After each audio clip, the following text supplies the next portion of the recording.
শুনছেন নটার গল্প, গল্পে গল্পে জমজমাট।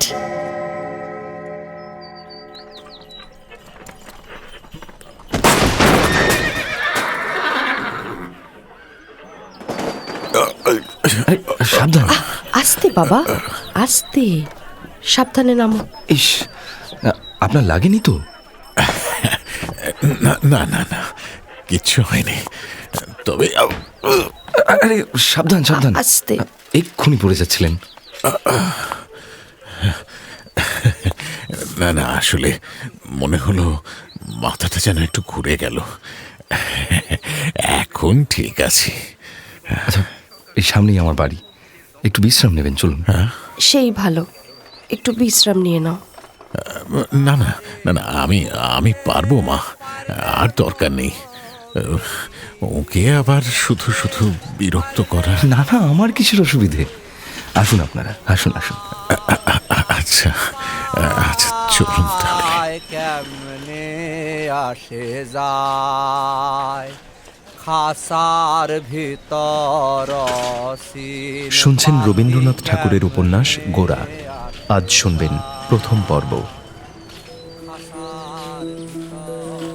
19 শতকের শেষের দিকে কলকাতা শহরে সকালবেলা তখনও বাড়ি বাড়ি চুপড়ি করে মাছ তরকারির বাজার আসত।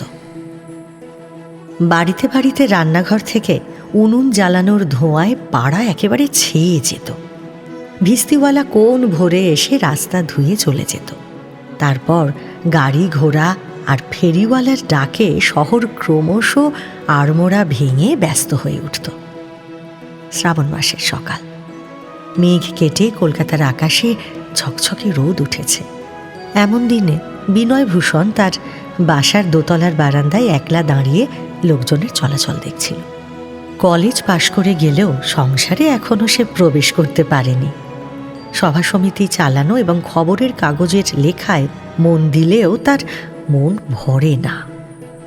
আজ সকালবেলা কি করবে বুঝতে না পেরে সে তার বাসার দোতলার বারান্দায় দাঁড়িয়ে সামনের রাস্তার দিকে তাকিয়েছিল। আলখাল্লা পরা একজন বাউল নিচে দোকানের সামনে দাঁড়িয়ে তখন গান ধরেছে। বিনয় ভেবেছিল বাউলকে ডেকে সম্পূর্ণ গানটা লিখে নেবে, কিন্তু আলসেমি করে আর ডাকল না। বারান্দায় দাঁড়িয়েই নিজের মনে যখন সেই গানটাই গুনগুন করছিল, ঠিক তখন তার বাসার সামনেই একটা মস্ত ঘোড়ার গাড়ি একটা ঠিকা গাড়িকে ধাক্কা দিয়ে তার চাকা ভেঙে দিয়ে একেবারে তোয়াক্কা না করে সোজা চলে গেল। ঠিকা গাড়িটা একপাশে কাত হয়ে পড়ল। বিনয় তাড়াতাড়ি রাস্তায় নেমে এসে দেখল ঠিকা গাড়ি থেকে একটি অল্প বয়সী মেয়ে নেমে এসেছে এবং ভিতর থেকে একজন বৃদ্ধ গোছের ভদ্রলোক নামার চেষ্টা করছেন। বিনয় তাকে ধরাধরি করে নামিয়ে বাড়িতে এনে একতলার একটা ঘরে বিছানায় শোয়ার ব্যবস্থা করে দিল। আসুন আপনারা, আসুন আসুন। মেয়েটি ঘরের চারিদিকে তাকিয়ে দেখতে দেখতে ঘরের কোণে একটা জলের কুঁজো দেখতে পেল। কুঁজোর জল গ্লাসে করে নিয়ে বৃদ্ধের মুখে ছিটে দিয়ে হাওয়া করতে করতে বলল, একজন ডাক্তার ডাকলে হয় না? হ্যাঁ নিশ্চয়ই, বাড়ির কাছেই ডাক্তার আছেন। আমি এখনই তাকে ডেকে আনতে লোক পাঠাচ্ছি। আচ্ছা বাবা, বাবা এখন ঠিক আছো? হ্যাঁ মা, মাথায় সামান্য একটু ব্যথা লাগছে, তবে গুরুতর কিছু নয়। একটু বিশ্রাম নিয়ে নিন, ডাক্তার এক্ষুনি আসছে। না না, ঠিক আছে। কই, কি হয়েছে? হ্যাঁ এই যে আসুন আসুন।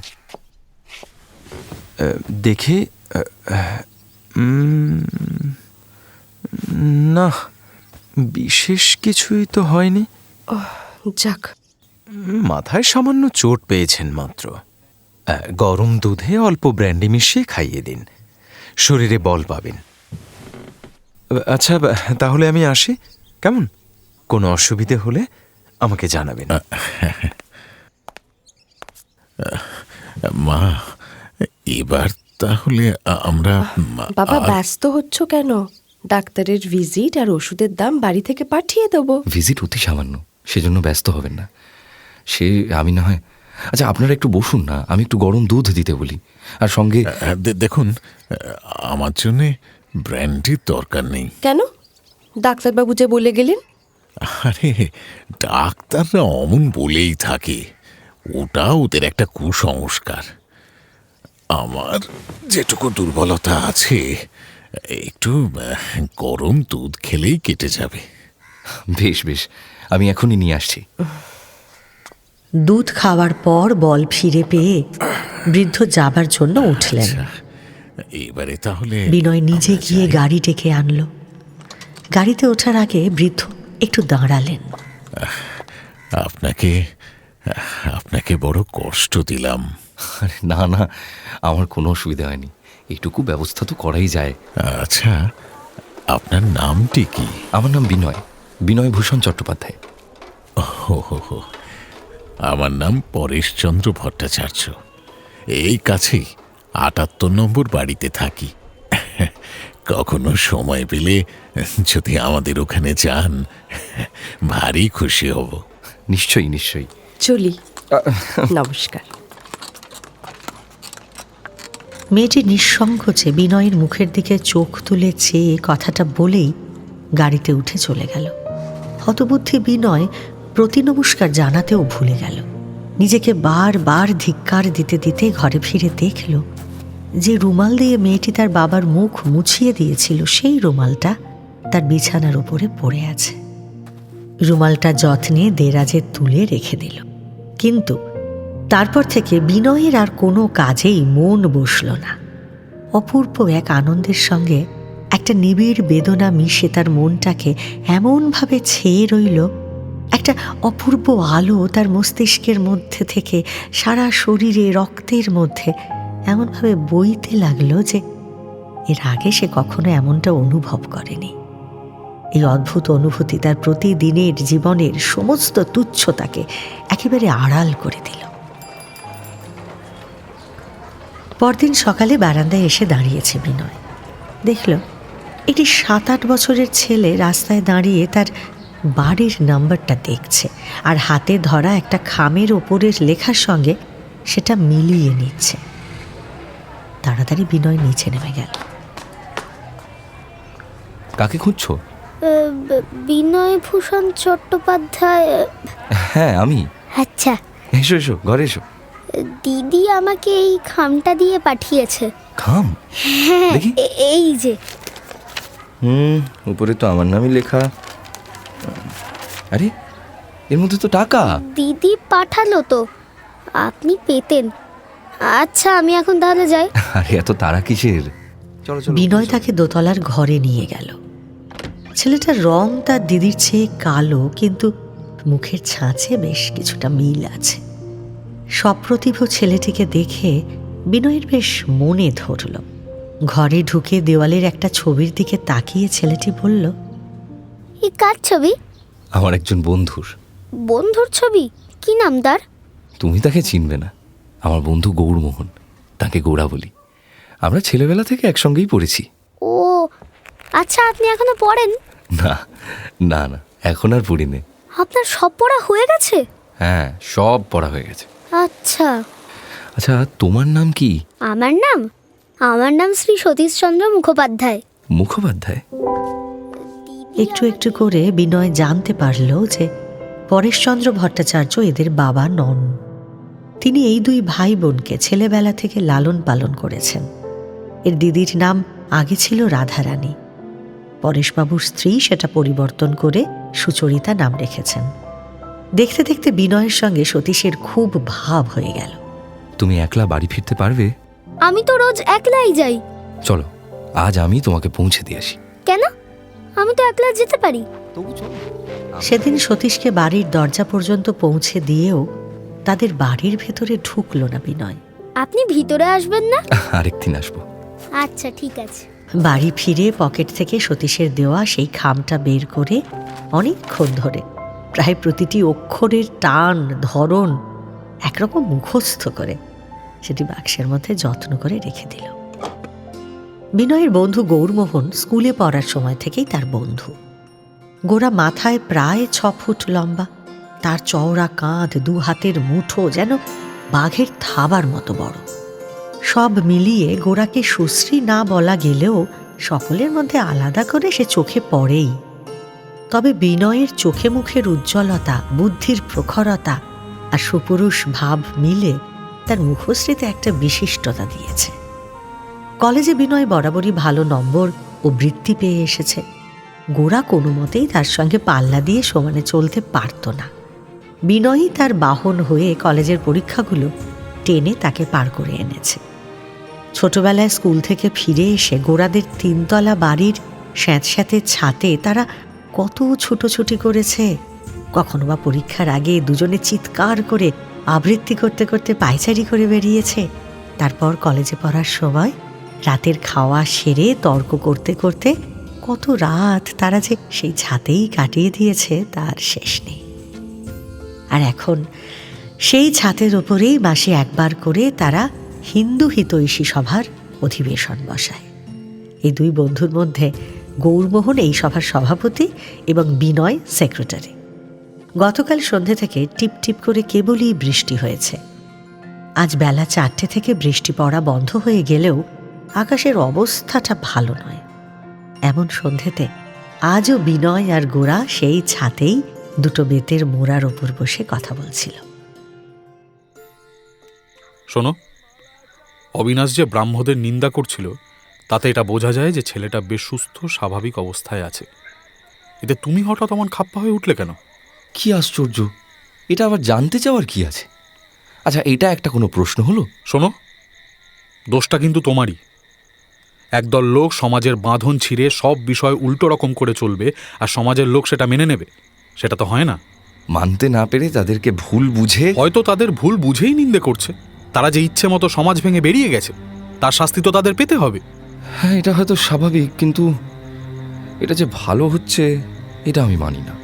সে তুমি নাই মানতে পারো, তবে ব্রাহ্ম হয়ে বাহাদুরি দেখাবার শখ যাদের আছে সবাই তাদের পিছন পিছন বাহবা দিয়ে চলবে। জগতে এটা ঘটে না, ঘটলেও সেটা ভালো কিছু হতো না, বিরুদ্ধ পক্ষ থাকবে না। না, আমি কিন্তু আমাদের দল ব্রাহ্মদের যে নিন্দা করছে সেটা নিয়ে কিছু বলছি না। তবে ব্যক্তিগত আক্রমণের ব্যাপারটা। না না বিনয়, না, আমি স্পষ্ট দেখতে পাচ্ছি তুমি নিজেকে দুর্বল করে ফেলছো। দুর্বল? আচ্ছা, তুমি জানো আমি ইচ্ছে করলেই এখনই ওই ব্রাহ্মদের বাড়ি যেতে পারি। তারা আমাকে নিমন্ত্রণ করেছিলেন, কিন্তু আমি যাইনি। কিন্তু এই যে যাওনি, সেই কথাটা কিছুতেই ভুলতেও পারছো না। দিন রাত ভাবছো যাইনি যাইনি, আমি তাদের বাড়ি যাইনি। এর চেয়ে তোমার যাওয়াই ভালো ছিল। তবে কি যেতেই বলো? না, আমি যেতে বলিনি, আমি তোমাকে লিখে দিচ্ছি যেদিন তুমি যাবে সেদিন একেবারে পুরোপুরি যাবে। বলো কি? হ্যাঁ, দেখে নিও। তারপর তাদের বাড়ির একেবারে খানা খেতে শুরু করবে এবং ব্রাহ্ম সমাজের খাতায় নাম লিখিয়ে একেবারে দিগ্বিজয়ী প্রচারক হয়ে উঠবে। তারপরে? আর তারপর মরার ওপর তো গাল নেই।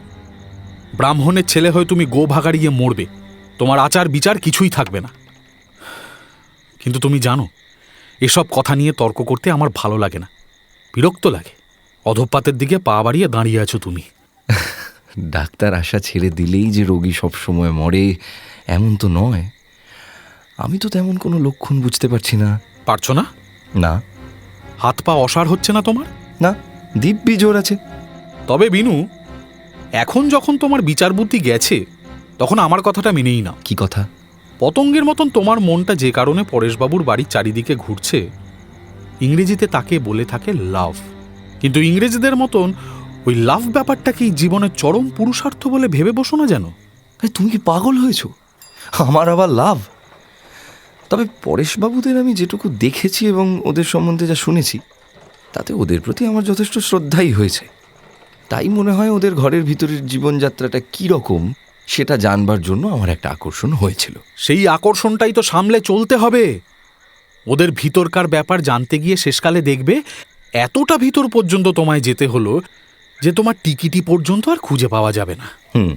দেখো দেখো গোরা, তোমার নাই একটাই দোষ। তুমি মনে করো যত কিছু শক্তি ঈশ্বর শুধু তোমাকেই দিয়েছেন, আর আমরা সবাই দুর্বল প্রাণী। ঠিক বলেছ, ওটাই আমার দোষ, আমার মস্ত দোষ। গোরা, আগে মহিম দাদা, তুমি? ভাবলাম বর্ষার মেঘ বোধহয় আমাদের ছাদের উপর গর্জন করতে নেমেছে। তা আজ ব্যাপারখানা কি? ইংরেজকে এতক্ষণে ভারত সাগরের অর্ধেকটা পার করে দিয়েছে তো? না, মানে আমি ঠিক বুঝতে পারিনি। এবার তো বুঝলে? যে তাতে ইংরেজের বিশেষ কোনো ক্ষতি না হলেও তোমার এই সিংহের মতো গর্জনে নিচের ঘরে বড় বউ মাথা ধরে পড়ে আছে। গোরার সৎ দাদা মহিম ছাতে এসে কথাগুলো বলে চলে যেতেই খানিকটা লজ্জায় খানিকটা রাগে গোরা নিজের মনে আফসোস বিষয় করতে উত্তেজিত লাগলো। হয়ে আমি এত চেঁচামেচি করে ফেলি, অন্যের অসুবিধার কথা আর মাথাতেই সেদিনের মতো থাকে না। আলোচনায় ছেদ পড়ল। গোরা ও বিনয় এবার ছাদ থেকে নামতে যাবে, এমন সময় গোরার মা আনন্দময়ী ওপরে এসে উপস্থিত। কিরে বিনু এসেছিস নাকি? মা, হ্যাঁ, গোড়ার গলা নিচ থেকে শুনেই বুঝেছি তুই। হয়েছে হয়েছে, আর প্রণাম করতে হবে না। বেঁচে থাক বাবা, বেঁচে থাক। কদিন এবারে একেবারে চুপচাপ ছিল। তা কি হয়েছে বলতো বিনু? আসিসনি কেন? হ্যাঁ রে বাবা, অসুখ বিসুখ করেনি তো? না না মা, যা বৃষ্টি বাদল। সেই এরপর বৃষ্টি বাদল ধরে গেলে বিনয়বাবু বলবেন যা রোদ। দেবতার ওপর দোষ দিলে দেবতা তো আর কোনো জবাব দেন না। মনের আসল কথা অন্তর্যামীই জানেন। অমন করে বলতে নেই গোরা, মানুষের মন কখনো ভালো থাকে, কখনো মন্দ থাকে, সব সময় কি সমান যায়? তা আয় বিনু, আয় আমার ঘরে আয়, তোর জন্য খাবার করেছি। না মা, সে হচ্ছে না। হ্যাঁ? তোমার ঘরে আমি বিনয়কে খেতে দেব না। কেন বাপু? তোকে তো আমি কোনোদিন খেতে বলিনি। তোর বাবাও দেখি আজকাল ভয়ঙ্কর শুদ্ধাচারী হয়ে উঠেছেন। সপাক না হলে তিনি খান না। বিনুও খাবে না। বিনু আমার লক্ষ্মী ছেলে, তোর মতন অত গোঁড়ামি ওর নেই। তুই কেবল ওকে জোর করে ঠেকিয়ে রাখতে চাস। হ্যাঁ, আমি জোর করেই ওকে ঠেকিয়ে রাখবো। তোমার ওই খ্রিস্টান দাসী লক্ষ্মিয়াকে না বিদায় করলে তোমার ঘরে ওকে আমি খেতে দেব না কিছুতেই। ওরে গোরা, অমন কথা মুখে আনিস না। ছোটবেলা থেকে ওর হাতে খেয়েই তো এত বড় হলি রে তুই। এই সেদিন পর্যন্ত ওর হাতের তৈরি চাটনি না হলে তোর খাওয়া হতো না। সেসব পুরনো কথা বাদ দাও তুমি। তা বললে কি হয়? ছোটবেলায় তোর যখন বসন্ত হয়েছিল, লক্ষ্মিয়া যে কিভাবে তোকে সেবা করে বাঁচিয়েছে সে আমি কোনোদিন ভুলতে পারবো না। তো ওকে পেনশন দাও, জমি কিনে দাও, ঘর কিনে দাও, যা খুশি করো, কিন্তু ওকে রাখা চলবে না মা। আচ্ছা গোরা, তুই কি মনে করিস? হ্যাঁ, টাকা দিলেই সব ঋণ শোধ হয়ে যায়? ও জমিও চায় না, বাড়িও চায় না, কিন্তু কিন্তু তোকে না দেখতে পেলে যে ও মরে যাবে রে বাবা। তবে তোমার খুশি, রাখো ওকে, কিন্তু বিনু তোমার ঘরে খেতে পারবে না। যা নিয়ম তা মানতেই হবে। মা, তুমি এত বড় অধ্যাপকের বংশের মেয়ে, তুমি যে আচার নিয়ম কিছুই পালন করে চলো না, এ কিন্তু তোমার মা আগে আচার পালন করেই চলতো, তাই নিয়ে অনেক চোখের জলও ফেলতে হয়েছে তাকে একসময়। তখন তুমি কোথায় ছিলে বাছা? রোজ শিব গড়ে পুজো করতে বসতাম, আর তোমার বাবা এসে টান মেরে ফেলে দিতেন। থাক না মা, ওসব পুরনো কথা। না বিনু, আমাকে বলতে দে। আজকাল এরা যা শুরু করেছে জানিস, তখন অপরিচিত বামুনের হাতেও ভাত খেতে আমার আমার আমার ঘৃণা করত। সেকালে রেলগাড়ি বেশি দূর চলতো না তো। গরুর গাড়িতে, পালকিতে, উটের উপর চড়ে কতদিন ধরে কত দূর দূর যেতে হতো। সে পথে কতদিন উপোস করে কাটিয়েছি। তোমার বাবা কি তখন সহজে আমার আচার ভাঙতে পেরেছিলেন? তুমি কোথায় যেতে মা? বেনু, গোরার বাবা কর্মসূত্রে যখন যেখানে যেতেন আমায় সব জায়গায় নিয়ে যেতেন। আমাকে নিয়ে তিনি ঘুরে বেড়াতেন বলে তার সাহেব মনিবরা তাকে বাহবা দিত, তার মাইনে বাড়িয়ে দিয়েছিল, আর ওই জন্যই তাকে এক জায়গায় অনেক দিন রেখেও দিত।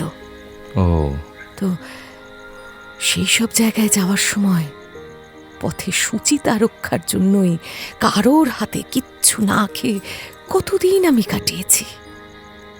এখন তো বুড়ো বয়সে চাকরি ছেড়ে দিয়ে রাশ রাশ টাকা নিয়ে তিনি হঠাৎ উল্টে শুধু সূচি মানতে শুরু করলেন। কিন্তু আমি তা পারবো না। আমার 7 পুরুষের সংস্কার একটা একটা করে নির্মূল করা হয়েছে। সে সে কি এখন আর বললেই ফিরে? আচ্ছা, তোমার পূর্বপুরুষদের কথা ছেড়ে দাও, তারা না হয় কোনো আপত্তি করতে আসছেন না, কিন্তু আমাদের খাতিরেও তো কিছু জিনিস মেনে চলতে পারো। ওরে, অত করে আমাকে কি বোঝাচ্ছিস? শাস্ত্রের মান নাই রাখলে আমার জন্য মানতে পারো না?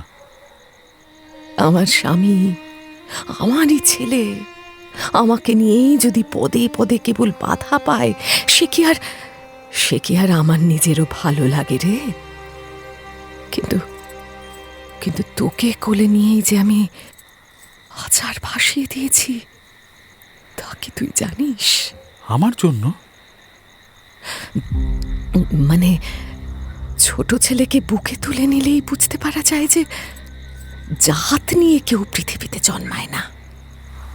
তা যেদিন বুঝেছি, সেদিন এও জেনেছি যে আমি যদি খ্রিস্টান বলে, ছোট জাত বলে কাউকে ঘৃণা করি, তবে ঈশ্বর তোকেও যে আমার কাছ থেকে কেড়ে নেবেন রে। এ আবার কেমন কথা মা? ও তুই বুঝবি না। তুই আমার কোল ভরে আমার ঘর আলো করে থাক, আমি পৃথিবীর সকল জাতের হাতেই জল খাবো। মা, তোমার যুক্তিটা সত্যিই ভালো বোঝা গেল না। যারা বিচার করে শাস্ত্র মেনে চলে, তাদের ঘরেও তো ছেলে বেঁচে থাকে। আর ঈশ্বর তোমার সম্বন্ধে বিশেষ আইন খাটাবেন, এ বুদ্ধি তোমাকে কে দিল? যিনি তোকে দিয়েছেন, বুদ্ধিও তিনিই দিয়েছেন। আমার এতে কোনো হাত নেই। যাকে তোকে আর অত বোঝাতে পারি না বাবু, কিন্তু তোর পাগলামি দেখে আমি হাসবো না কাঁদবো তাই ভেবে পাই না গোরা। যাক, সেসব কথা। তা বিনু আমার ঘরে খাবে না, তাই তো? ও তো এখনই সুযোগ পেলেই ছোটে, কিন্তু আমি ওকে যেতে দেব না। ও যে বামুনের ছেলে, দুটো মিষ্টি দিয়ে সে কথা ওকে ভুলিয়ে দিলে তো চলবে না। ওকে অনেক ত্যাগ করতে হবে, প্রবৃত্তি সামলাতে হবে। মা, তুমি কিন্তু রাগ করো না। আমি তোর ওপর রাগ করব? কি যে বলিস! তবে তুই যা করছিস, তুই কেন করছিস না, এটা আমি তোকে বলে রাখলাম। তোকে মানুষ করলাম বটে, কিন্তু যাই হোক, তুই যাকে ধর্ম বলে বেড়াস, সে আমি মানতে পারবো না। কি আর করি? তুই না হয় আমার ঘরে আমার হাতে নাই বা খেলি, তোকে দেখতে পাচ্ছি, সেই আমার ঢের। মা, বিনু, তুই মুখটা অমন করে কালো করে রাখিস না। তুই কি ভাবছিস আমি দুঃখ পেলাম? না, আরেকদিন নিমন্ত্রণ করে খুব ভালো বামুনের হাতের রান্নাই তোকে খাইয়ে দেব। তবে আমি কিন্তু লক্ষ্মীর হাতের জলই খাবো, এ আমি সবাইকে বলে রাখছি। আমি নিচে চললুম রে। আনন্দময়ীকে দেখলে গোরার মা বলে মনে হয় না। তিনি ছিপছিপে, পাতলা, আঁটো-সাঁটো, মুখে বুদ্ধিমত্তার ছাপ, রং শ্যামবর্ণ। গোরার রঙের সঙ্গে তার কোনো মিল নেই। চুল যদি বা কিছু কিছু পেকে থাকে, বাইরে থেকে দেখা যায় না। হঠাৎ দেখলে মনে হয় তার বয়স 40-এরও কম হবে। আনন্দময়ীর স্বামী কৃষ্ণদয়ালবাবু কমিসারিয়েটে কাজ করতেন। আনন্দময়ী তার সঙ্গে বিয়ের পর সেই ছোট থেকেই পশ্চিমে কাটিয়েছেন, তাই বেশ কিছু খ্রিস্টানি আদব কায়দাও তার আয়ত্তে ছিল। আনন্দময়ী নিচে চলে যেতেই বিনয় বলল, গোরা, এটা কিন্তু একটু বাড়াবাড়ি হচ্ছে। কার বাড়াবাড়ি? তোমার। এক চুল বাড়াবাড়ি নয়। যেখানে যার সীমা, আমি শুধু সেটা রক্ষা করেই চলতে চাই। নয়তো কোনো ছুতোয় যদি একটুও জায়গা ছাড়ি, শেষকালে দেখব কিছুই বাকি নেই, সবটা গেছে। কিন্তু মা যে... মা কাকে বলে সে আমি জানি বিনয়, কিন্তু আচার যদি না মানতে শুরু করি, তবে একদিন হয়তো মাকেও মানব না। দেখো বিনয়, মনের কথা শোনা ভালো, কিন্তু সব সময় সেটা ভালো নাও হতে পারে। কিন্তু আজ মায়ের কথা শুনে আমার কেন যেন মনে হচ্ছে মায়ের মনে কি একটা কথা যেন আছে। মা সেটা কিছুতেই আমাদের বোঝাতে পারছেন না, তাই কষ্ট পাচ্ছেন। বিনয়, অত কষ্ট কল্পনা করতে যেও না, ওতে কেবল সময়ই নষ্ট হবে। তুমি তো পৃথিবীর কোনো জিনিসের দিকে কখনো ভালো করে তাকাও না, তাই যেটা তোমার নজরে পড়ে না সেটাকেই তুমি কল্পনা বলে উড়িয়ে দিতে চাও। বিনয়, কান পেতে যতটা শোনা যায় তার চেয়ে বেশি শোনবার চেষ্টা করলে ভুল শোনবার সম্ভাবনা থাকে, তাই সে চেষ্টাই আমি করি না। কথা আর বেশি না বাড়িয়ে গোরাদের বাড়ি থেকে বের হয়ে এলো বিনয়। গোরার মতগুলো বিনয় যে গ্রহণ করেছে তা কতটা মতের খাতিরে আর কতটা গোরার প্রতি তার একান্ত ভালোবাসার টানে তা বলা শক্ত। তবে বর্ষার সন্ধ্যায় কাদা বাঁচিয়ে ধীরে ধীরে হেঁটে বাসায় ফেরার সময় মত আর মানুষ নিয়ে একটা প্রবল দ্বন্দ্ব বিনয়ের মনটাকে তোলপাড় করে তুলল। গোরার কথা মতো খাওয়া, ছোঁয়া এই সমস্ত বিষয়ে বিনয়কে বিশেষভাবে সতর্ক হতে হবে। এটা সে সহজেই মেনে নিলেও আজ আনন্দময়ীর ঘরে গোরা তাকে খেতে না দেওয়ায় সে মনে মনে বড় কষ্ট পেল। বিনয়ের বাবা নেই, মাকেও সে অল্প বয়সে হারিয়েছে। কাকা থাকেন দেশে এবং ছেলেবেলা থেকেই পড়াশোনা নিয়ে বিনয় কলকাতার বাসায় একলাই মানুষ হয়েছে। গোরার সঙ্গে বন্ধুত্বর পর বিনয় যেদিন থেকে আনন্দময়ীকে দেখেছে সেই দিন থেকেই বিনয় তাকে মা বলেই জেনেছে, ডেকেওছে। 2-4 দিন বিনয় কাছে না এলেই আনন্দময়ী যে কতটা উৎকণ্ঠিত হয়ে উঠতেন, বিনয়কে কাছে বসিয়ে খাওয়ানোর আশায় কতদিন যে তিনি তাদের সভা শেষ হবার জন্য অপেক্ষা করে বসে থাকতেন তা বিনয় সমস্তই জানত। সেই বিনয় আজ সামাজিক ঘৃণায় আনন্দময়ীর ঘরে গিয়ে খাবে না, তাকে আনন্দময়ী সইতে পারেন না বিনয় সইতে পারে। বাসায় পৌঁছে দেশলাই ধরিয়ে বিনয় তেলের সেজ জ্বালালো, কিন্তু সেই শূন্য ঘরে তার বারবার আনন্দময়ীর কথাগুলোই মনে পড়তে লাগলো। এরপর থেকে বামুনের হাতে মা আমাকে খাওয়াবেন, নিজের হাতে আর কখনো খাওয়াবেন না। এই কথাটা মা হাসি মুখে বললে হয়ে যে কি মর্মান্তিক কথা।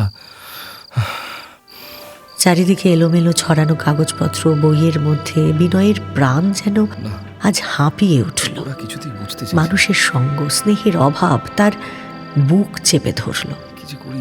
মনকে আশ্রয় দেবার জন্য আনন্দময়ী সেই ঘরই যে তার একমাত্র অবলম্বন। প্রাণপণে মনের মধ্যে সেই ঘরের ছবি আঁকতে লাগলো সে। আমার সমস্ত বিক্ষিপ্ত বিনয় জানে আনন্দময়ী যখন কোনো কষ্ট পান তখন তিনি নিজেকে শিল্প কাজে ব্যস্ত রাখেন। এখনো হয়তো তাই রয়েছেন। আমার কর্তব্যে অবিচল রেখো মা। তোমার অন্ন যে আমার কাছে অমৃত মা, এ কথা কোনো শাস্ত্র দিয়ে প্রমাণের অপেক্ষা রাখে না মা। নিস্তব্ধ ঘরে বড় ঘড়িটা টিকটিক করে চলতে লাগলো। আর স্থির হয়ে বসে থাকতে না পেরে বিনয় শেষ পর্যন্ত একটা ছাতা নিয়ে ঘর থেকে বেরিয়ে পড়ল ব্রাহ্মসভায় কেশবচন্দ্র সেনের বক্তৃতা শোনার উদ্দেশ্যে। তবে পৌঁছে দেখল উপাসকেরা বের হয়ে আসছেন। তাদেরই মধ্যে পরেশবাবু আর সুচরিতাকেও দেখতে পেল সে, আর তাদের সঙ্গে রয়েছে একজন সুন্দর দেখতে তরুণ। কিন্তু মুহূর্তের মধ্যে তারা 3 জন কোথায় যেন মিলিয়ে গেল। কৌতূহলী হয়ে কোনো মেয়েকে দেখার চেষ্টা করা যে সে মেয়েটির পক্ষেও অসম্মানজনক এবং অন্যায়, এ সংস্কার নিজের মন থেকে দূর করতে পারল না বিনয়। মনের মধ্যে নানা কথা তোলপাড় করতে করতে বাসায় ফিরল বিনয়। পরের দিন দুপুরে বাসা থেকে বেরিয়ে অনেক ঘুরতে ঘুরতে সে যখন গোরার বাড়িতে এসে পৌঁছল তখন সন্ধ্যার অন্ধকার ঘন হয়ে এসেছে। গোরা আলো জ্বালিয়ে লিখতে বসেছে। তখন কাগজ থেকে মুখ না তুলেই বলল, কি গো বিনয়, হাওয়া কোন দিকে বইছে? গোরা, তোমাকে একটা কথা জিজ্ঞাসা করব। কি বিনয় বাবু? ভারতবর্ষ তোমার কাছে খুব সত্য, খুব স্পষ্ট, তাই তো? কি জানতে চাইছো? আচ্ছা, তুমি দিন রাত্রি তাকে কিভাবে মনে রাখো বলবে? জাহাজের ক্যাপ্টেন যখন সমুদ্রে পাড়ি দেয় তখন যেমন আহারে বিহারে কাজে বিশ্রামে সমুদ্রপাড়ের বন্দরটিকে সে মনের মধ্যে রেখে দেয়, আমার ভারতবর্ষকেও আমি তেমন করে মনে রেখেছি। কোথায় তোমার সেই ভারতবর্ষ? এই তো আমার এই এই এই বুকের মাঝখানে। এখানকার কম্পাসটা দিনরাত যেখানে কাঁটা ফিরিয়ে আছে সেইখানে। তোমার ওই মার্শম্যান সাহেবের হিস্ট্রি অফ ইন্ডিয়ার মধ্যে নয়। তোমার কাঁটা যেদিকে, সেদিকে কি কিছু আছে? আছে তো, আছে। আমি পথ ভুলতে পারি, ডুবে মরতে পারি, কিন্তু আমার সেই লক্ষ্মীর বন্দরটি আছে। সেই আমার পূর্ণ স্বরূপ ভারতবর্ষ, ধনে জ্ঞানে ধর্মে পূর্ণ। সে ভারতবর্ষ কোথাও নেই, আছে কেবল চারিদিকের এই মিথ্যেটা। মিথ্যে? হ্যাঁ, মিথ্যে। এই তোমার কলকাতা শহর, আপিস আদালত, যেখানে আমরা পড়ছি, চাকরির উমেদারি করে বেড়াচ্ছি, 10টা 5টা ভূতের খাটনি খেটে কি করছি তার ঠিকানা নেই। জাদুকরের এই মিথ্যে ভারতবর্ষটাকে আমরা সত্য বলে ঠাউরেছি। এটা শুধুই মিথ্যে? হ্যাঁ, মিথ্যে বলেই 25 কোটি লোক প্রতিদিন শুকিয়ে মরছি। সেই সত্য ভারতবর্ষে, পরিপূর্ণ ভারতবর্ষে পৌঁছতে না পারলে আমরা আসল প্রাণরসটা টেনে নিতে পারবো না। তাই সবকিছু ভুলে খেতাবের মায়া, উঞ্চবৃত্তির প্রলোভন সব টান মেরে ফেলে দিয়ে সেই বন্দরের দিকেই জাহাজ ভাসাতে হবে। ডুবিত ডুবব, মরিত মরব। এসব তুমি সত্যি আছে বলছো? হ্যাঁ, সত্যি আছে বলছি। আর যারা তোমার মতো দেখতে পাচ্ছে না, তাদের দেখিয়ে দিতে হবে। এই তো আমাদের কাজ। তাহলে আমাকে সেই মূর্তিটা দেখাও। সাধনা করো। যদি মনে বিশ্বাস থাকে তাহলে কঠোর সাধনাতেই সুখ পাবে। গোরা, তুমি নিজের বিশ্বাস নিজের ভিতরেই পেয়েছ, তাই অন্যের অবস্থা ঠিক বুঝতে পারো না। আমি বলছি শোনো, তুমি না আমাকে যা হয় একটা কাজে লাগিয়ে দাও, নইলে যতক্ষণ তোমার কাছে থাকি মনে হয় যেন কি একটা পেলুম, কিন্তু তোমার কাছ থেকে দূরে গেলেই এমন কিচ্ছু আর হাতের কাছে পাই না যেটাকে আঁকড়ে ধরে থাকতে পারি। কাজের কথা বলছো? এখন আমাদের একমাত্র কাজ স্বদেশের সমস্ত কিছুর প্রতি সম্পূর্ণ শ্রদ্ধা প্রকাশ করে দেশের অবিশ্বাসীদের মনেও সেই শ্রদ্ধা সঞ্চার করে দেওয়া। দেশের সম্বন্ধে লজ্জা করে করে আমরা নিজের মনকে দাসত্বের বিষে দুর্বল করে ফেলেছি। এমন সময় ব্যস্ত একটা নাকি? হুঁকো হাতে নিয়ে অলসভাবে মহিম এসে ঘরে প্রবেশ করল। আপিস থেকে ফিরে জলযোগ সেরে একটা পান মুখে দিয়ে এবং গোটা 6 পান বাটায় নিয়ে রাস্তার ধারে বসে মহিমের এটা তামাক টানার সময়। আর কিছুক্ষণ পরেই একটি একটি করে পাড়ার বন্ধুরাও এসে জুটবে। তখন সদর দরজার পাশের ঘরটাতে তাদের তাসের আসর বসবে। মহিম হুঁকোয় টান দিতে দিতে বলল, তুমি ভারত উদ্ধারে ব্যস্ত আছো তো, কিন্তু আপাতত এই ভাইকে উদ্ধার করো দেখি। আগে আমাদের আপিসে যে নতুন বড় সাহেব হয়েছে, সে বেটা ভারী পাজি, বুঝলে? কারোর মা মরে গেলেও ছুটি দিতে চায় না, কাউকে পুরো মাসের মাইনে দেয় না, জরিমানায় একেবারে শতচ্ছিদ্র করে ফেলে। কাগজে তার নামে একটা চিঠি লিখেছিলাম, বুঝলে, ছদ্মনামে। কিন্তু কিন্তু সে বেটা বুঝে গেছে, কাজে এখন আবার স্বনামে তার একটা কড়া প্রতিবাদ না লিখলে টিকতে দেবে না। আরে হেসো না ভাই, তোমরা তো সব ইউনিভার্সিটির জল খাওয়া রত্ন, তাই চিঠিখানা একটু ভালো করে ইংরেজিতে লিখে দাও দেখি। আর শোনো শোনো, কয়েকটা ভালো ভালো শব্দ একটু ছড়িয়ে দিও, কেমন? দাদা, ওগুলো মিথ্যে কথা এক নিঃশ্বাসে বলা হয়ে যাবে না? তা হোক না, তাতে কি?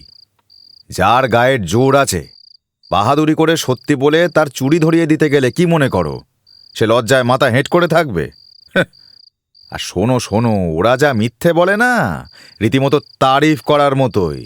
ওদের ঠকালে ভগবান দোষ দেবেন না, বুঝলে হে? বুঝলাম। ওই দেখো দেখো, আমার ভাইয়া কিন্তু চড়ছে। কিন্তু কি করব বলো ভাই, মিছে কথা সম্বন্ধেও তো সত্যি কথাটা বলতে হবে নাকি? বিনু, তুমি দাদার ঘরে গিয়ে ওর লেখাটা লিখে দাও, আমি আমার লেখাটা শেষ করে ফেলি। কৃষ্ণদয়ালবাবু শ্যামবর্ণ দোহারা গোছের মানুষ, বেশি লম্বা নন। মুখের মধ্যে বড় বড় দুটো চোখ সব থেকে বেশি চোখে পড়ে, বাকি প্রায় সমস্তটাই কাঁচা পাকা গোঁফে দাড়িতে ঢাকা।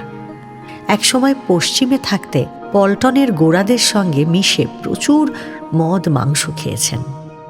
তখন দেশের পুরোহিত বৈষ্ণব সন্ন্যাসীদের অপমান করাকে পৌরুষ বলে মনে করতেন।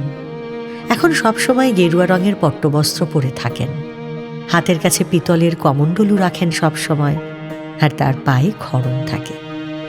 তার প্রথম স্ত্রী একটি পুত্র প্রসব করে যখন মারা যান, তখন তার বয়স 23 বছর।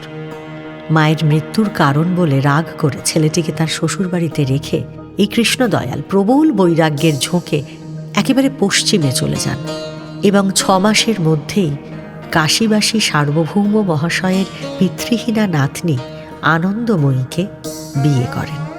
পশ্চিমে কৃষ্ণদয়াল চাকরির ব্যবস্থা করলেন এবং মনিবদের ধরে নানা উপায়ে নিজের প্রতিপত্তি করে নিলেন। ইতিমধ্যে সার্বভৌম মহাশয়েরও মৃত্যুর পর স্ত্রীকে নিজের কাছে এনেই রাখতে বাধ্য হলেন তিনি। তারপর সিপাহী বিদ্রোহের সময় কৌশলে 2-1 উচ্চপদস্থ ইংরেজের প্রাণ রক্ষা করে যশ এবং জায়গির লাভ করেন। তার কিছুদিন পরে তিনি কাজ ছেড়ে দেন। তারপর ছোট্ট গোরাকে নিয়ে বেশ কিছুদিন কাশীতে কাটান। গোরার বয়স যখন বছর 5 হলো তখন কৃষ্ণদয়াল কলকাতায় এসে তার বড় ছেলে মহিমকে তার মামার বাড়ি থেকে নিজের কাছে আনিয়ে মানুষ করলেন। এখন মহিম তার পিতার মুরব্বীদের অনুগ্রহে সরকারি খাজানচিখানায় খুব তেজের সঙ্গে কাজ চালাচ্ছে, আর গোরা ছোটবেলা থেকেই তার পাড়ার এবং স্কুলের ছেলেদের ওপর সর্দারি করত। মাস্টারমশাইদের জীবন একেবারে অতিষ্ঠ করে তুলত। বাইরের লোকের কাছে গোরার প্রতিপত্তি দেখতে দেখতে বেড়ে উঠল, কিন্তু ঘরে কারো কাছে সে বড় আমল পেল না। মহিম তখন চাকরি করে। সে গোরাকে কখনো বা পেট্রিয়ট জ্যাঠা, কখনো বা হরিশ মুখুজ্জে দ্বিতীয় এইসব বলে ঠাট্টা করত। দাদার সঙ্গে গোরা প্রায় হাতাহাতি বাঁধিয়ে দেবার উপক্রম করত। আনন্দময়ী গোরার ইংরেজ বিদ্বেষে মনে মনে ভয় পেয়ে তাকে ঠান্ডা করার নানা চেষ্টা করতেন, কিন্তু পারতেন না। এদিকে কেশবচন্দ্র সেনের বক্তৃতায় মুগ্ধ হয়ে গোরা ব্রাহ্ম সমাজের প্রতি বিশেষভাবে আকৃষ্ট হয়ে পড়ল। আবার এই সময়টাতেই কৃষ্ণদয়াল ঘোরতর আচারনিষ্ঠ হয়ে উঠলেন। এমনকি গোরা তার ঘরে গেলেও তিনি ব্যতিব্যস্ত হয়ে উঠতেন। 2-3টে ঘর নিয়ে নিজের একটা আলাদা মহল বানিয়ে তার নাম সাধনাশ্রম দিয়ে একটা ঘরের দরজার বাইরে সেটা কাঠের ফলকে লিখে ঝুলিয়েও রাখলেন। বাবার এই কাণ্ডকারখানায় গোরা বিদ্রোহী হয়ে উঠে বাড়ি ছেড়ে চলে যেতে গেলে আনন্দময়ী অনেক কষ্টে তাকে আটকেছিলেন। বাবার কাছে যে সকল ব্রাহ্মণ পণ্ডিতের সমাগম হতে লাগলো, গোরা সুযোগ পেলেই তাদের সঙ্গে একেবারে তর্ক বাঁধিয়ে দিত। গোরার সাথে তারা পেরে উঠতেন না, তাকে বাঘের মতো ভয় করতেন। এদের মধ্যে কেবল হরচন্দ্র বিদ্যাবাগীশের প্রতি গোরার শ্রদ্ধা জন্মালো। বেদান্ত চর্চা করার জন্য বিদ্যাবাগীশকে কৃষ্ণদয়াল নিযুক্ত করেছিলেন। গোরা অবশ্য প্রথমে তার সঙ্গেও উদ্ধতভাবে লড়াই করতে গিয়েছিল, কিন্তু দেখল সেখানে লড়াই চলে না। লোকটি যে কেবল পণ্ডিত তা নয়, তার মতের ঔদার্য অতি আশ্চর্য। হরচন্দ্রের কাছে গোরা বেদান্ত দর্শন পড়তে শুরু করে দর্শন আলোচনার মধ্যে একেবারে তলিয়ে গেল। ঘটনাক্রমে এই সময়েই একজন ইংরেজ মিশনারি কোনো সংবাদপত্রে হিন্দু শাস্ত্র ও সমাজকে আক্রমণ করে দেশের লোককে তর্কযুদ্ধে আহ্বান করলেন। হিন্দু সমাজের প্রতি বিদেশি লোকের অবজ্ঞা দেখে গোরা তো একেবারে রেগে আগুন হয়ে উঠল। সংবাদপত্রে লড়াই শুরু করল।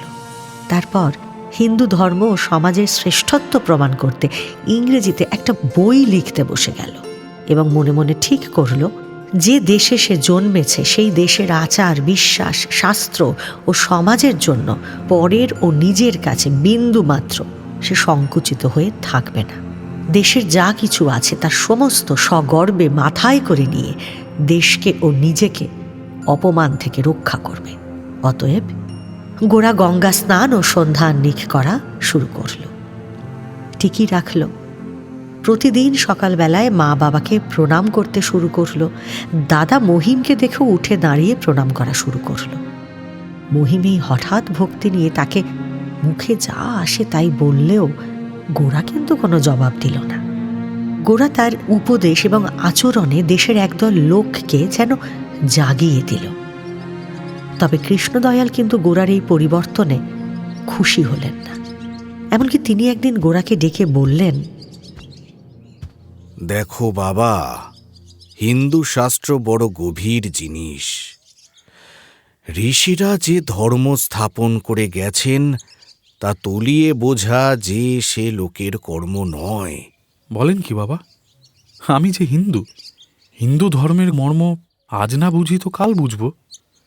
আর কোনো কালে না বুঝলেও এই পথে আমাকে চলতেই হবে। তুমি ছেলে মানুষ, বরাবর ইংরেজি পড়ে মানুষ হয়েছ। তুমি যে ব্রাহ্ম সমাজের দিকে ঝুঁকেছিলে সেটা বরং ঠিক ছিল, কিন্তু এখন তুমি যে পথে চলেছ এটা ঠিক ভালো ঠেকছে না আমার। এ পথ তোমার পথ নয়। কিন্তু হিন্দু সমাজের সঙ্গে পূর্বজন্মের সম্বন্ধ কাটাতে পারিনি বলেই তো এই জন্মে ব্রাহ্মণের ঘরে জন্মেছি। এমনি করেই জন্মে জন্মে এই হিন্দু ধর্মের ও হিন্দু সমাজের ভিতর দিয়েই অবশেষে এর চরমে উত্তীর্ণ হব। কিন্তু বাবা, হিন্দু বললেই তো আর হিন্দু হওয়া যায় না। মুসলমান হওয়া সোজা, খ্রিস্টান যে সে হতে পারে, কিন্তু হিন্দু, বাপরে, ও বড় শক্ত কথা। সে তো ঠিকই, কিন্তু হিন্দু হয়ে জন্মেই তো সিংহদ্বার পার হয়ে এসেছি। এখন ঠিকমতো সাধন করে গেলেই অল্পে অল্পে এগোতে পারবো। দেখো, তর্ক করে তোমাকে ঠিকটা বোঝাতে পারবো না, তবে তুমি যা বলছো সেও সত্য বটে। যার যেটা কর্মফল, নির্দিষ্ট ধর্ম, তাকে সেই ধর্মের পথেই আসতে হবে, কেউ আটকাতে পারবে না। এটা ভগবানের ইচ্ছে, আমরা আর কি করতে পারি বলো? আমরা তো উপলক্ষ মাত্র। মাঝে কয়েকটা দিন কেটে গেল। কৃষ্ণদয়ালবাবুর আহ্নিকের সময় তার দরজার বাইরে এসে দাঁড়ালেন আনন্দময়ী। আহ্নিক করতে করতে আনন্দময়ীর গলা কানে গেল তার। শুনছো? না না, আমি তোমার পুজোর ঘরে ঢুকছি না, ভয় নেই। আহ্নিক শেষ হলে একবার ও ঘরে যেও তো, তোমার সঙ্গে কথা আছে। বলো না, একবার যেও কিন্তু। অনেকদিন পর আজ আহ্নিক সেরে আনন্দময়ীর ঘরে এলেন কৃষ্ণদয়ালবাবু। এসো এসো। ঘরের মেঝের ওপর নিজের কম্বলের আসন এখানে পেতে চারদিকের ছোঁয়াচ বাঁচিয়ে খাড়া হয়ে বসলেন তিনি। দুজন নতুন সন্ন্যাসী যখন এসেছে তখন কিছুদিন তোমার আর দেখা পাবো না জানি, সেই জন্য একটু তাড়া। কি হয়েছে বলো শুনি। তপস্যা নিয়ে ব্যস্ত থাকো সারাক্ষণ, ঘরের কথা তো কিছুই ভাবো না। আর এদিকে আমি যে করার জন্য সবসময় ভয়ে ভয়ে শেষ হয়ে গেলাম গো। কেন, কিসের ভয়? কে জানে, ঠিক বুঝতে পারছি না। তবে মন শুধু বলছে গোড়ার এই হিঁদুয়ানি এ ওর কখনোই সইবে না। শেষকালে কি বিপদ। তা তোমার গোড়াকে নিয়ে তুমি থাকো, আমি তো কখনো তাতে কোনো বাধা দিইনি। এখন কেবল দুটো কথা। দেখো, ন্যায্য তো আমার বিষয় সম্পত্তি সমস্ত মহিমেরই প্রাপ্য, তাই কে তোমার বিষয় সম্পত্তির অংশ নিতে চায়? হ্যাঁ, তোমার সব টাকা তুমি মহিমকে দাও, গোড়া এক পয়সাও নেবে না। ও পুরুষ মানুষ, লেখাপড়া শিখেছে, নিজে খেটে উপার্জন করে খাবে, পরের ধনে ভাগ বসাতে যাবে কেন? ও বেঁচে থাক, সেই আমার ঢের। না না, ওকে একেবারে বঞ্চিত করব না। জায়গিরটা ওকেই দিয়ে দেব, বুঝলে। কালে কালে তার মুনাফা বছরে 1000 টাকা হবে। কিন্তু ওর বিয়ে দেওয়া নিয়েই এখন চিন্তাটা হচ্ছে। কেন? হ্যাঁ, দেখো, আগে যা করেছি তা করেছি, কিন্তু এখন তো হিন্দু মতে ব্রাহ্মণের ঘরে ওকে বিয়ে দিতে পারবো না। তা সে তুমি রাগই করো আর যাই করো। আচ্ছা, তুমি কি মনে করো তোমার মতন পৃথিবীময় গঙ্গা জল আর গোবর ছিটিয়ে বেড়াই না বলে আমার কি ধর্মজ্ঞান নেই? ব্রাহ্মণের ঘরে ওর বিয়ে দেবই বা কেন? বলো কি? আরে, তুমি যে বামুনের মেয়ে। তা হই না বামুনের মেয়ে, বামনাই করা তো আমি ছেড়েই দিয়েছি।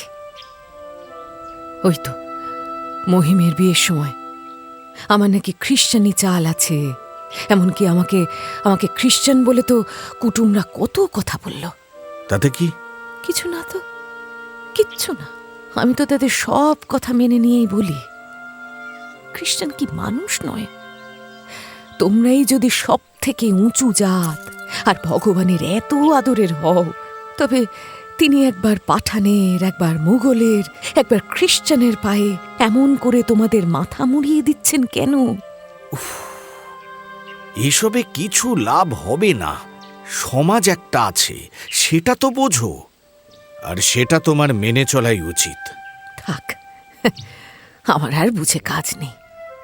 আমি এই বুঝেছি যে গোরাকে আমি যখন ছেলে বলে মানুষ করেছি, তখন আচার বিচারের ভরণ করতে গেলে সমাজ থাক আর নাই থাক, ধর্ম থাকবে না।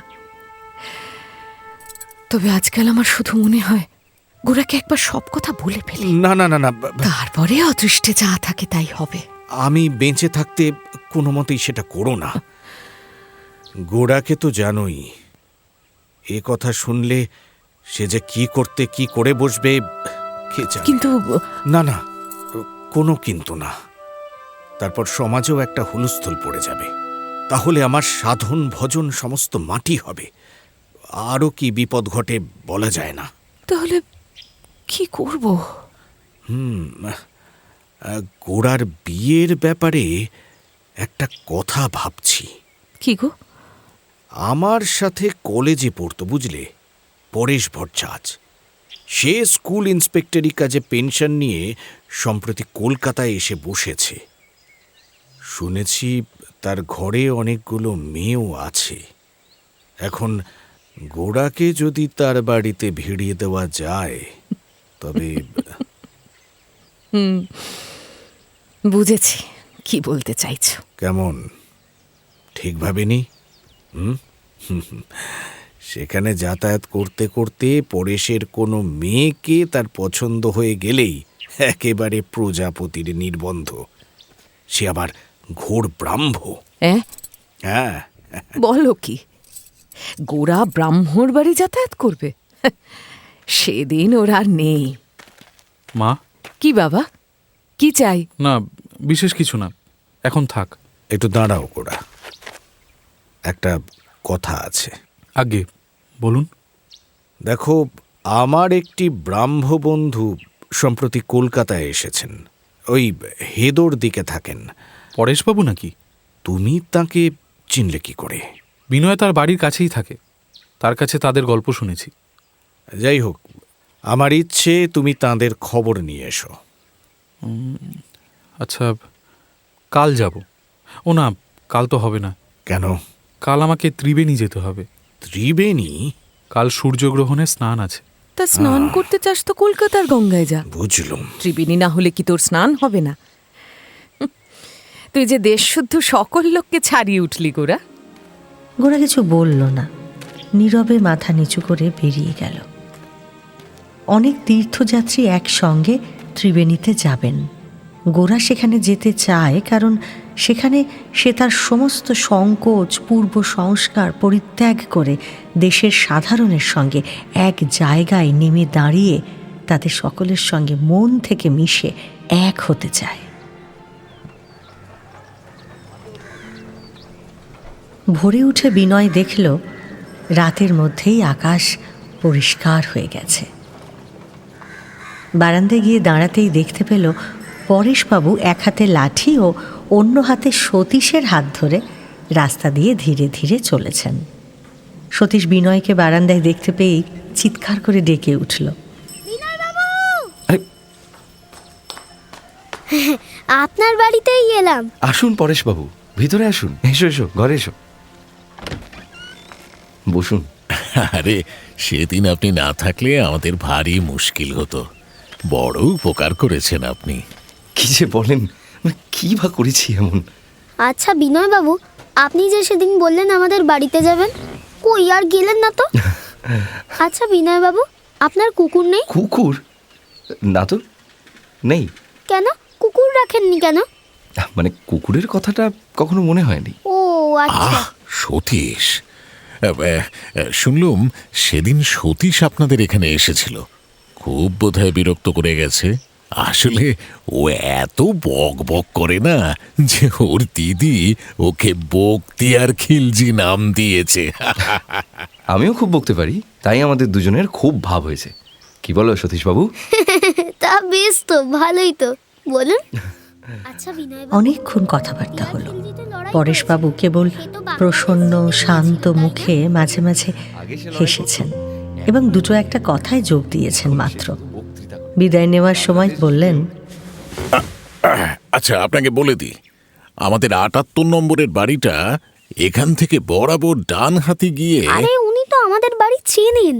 হ্যাঁ? সেদিন তো আমাকে আমাদের বাড়ির দরজা পর্যন্ত পৌঁছে দিয়ে এসেছিলেন। ও ও আচ্ছা আচ্ছা আচ্ছা, ও তবে তো আপনি আমাদের বাড়ি চেনেন। হ্যাঁ, একই পাড়া, কেবল কলকাতা বলেই এতদিন চেনাশোনা হয়নি। যদি কখনো আপনার সে আর বলতে হবে না, নিশ্চয়ই যাব। আচ্ছা আচ্ছা, বেশ বেশ বেশ। বিনয় বাবু মনে থাকে যেন, কথা দিলেন কিন্তু। বিনয় রাস্তা পর্যন্ত সতীশদের পৌঁছে দিল। পরেশবাবু লাঠি নিয়ে ধীরে ধীরে চললেন, আর সতীশ ক্রমাগত বকতে বকতে তার সঙ্গে সঙ্গে চলল। বিনয় মনে মনে ভাবল, পরেশবাবুর বাড়িতে তাকে একদিন যেতেই হবে, নইলে ভদ্রতা রক্ষা হবে না। কিন্তু গোরার মুখ দিয়ে তাদের দলের ভারতবর্ষ তাকে বলতে লাগলো, ওখানে তার যাতায়াত করা চলবে না। বিনয় অনেক সময় অনেক বিষয়ে দ্বিধা সত্ত্বেও অনেক কিছু মেনে নিয়েছে, তবে আজ তার মনের ভিতরে একটা বিদ্রোহ দেখা দিল। চাকরের ডাকে চমক ভাঙল তার। বাবু, খেতে আসুন। 12টা বেজে গেলেও তখন তার স্নান হয়নি। খাবে না জানিয়ে বিনয় ছাতা ঘাড়ে করে রাস্তায় বের হয়ে পড়ল।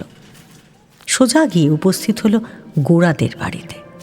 বিনয় জানত আমহার স্ট্রিটে একটা বাড়ি ভাড়া নিয়ে হিন্দু হিতৈষীর অফিস বসেছে।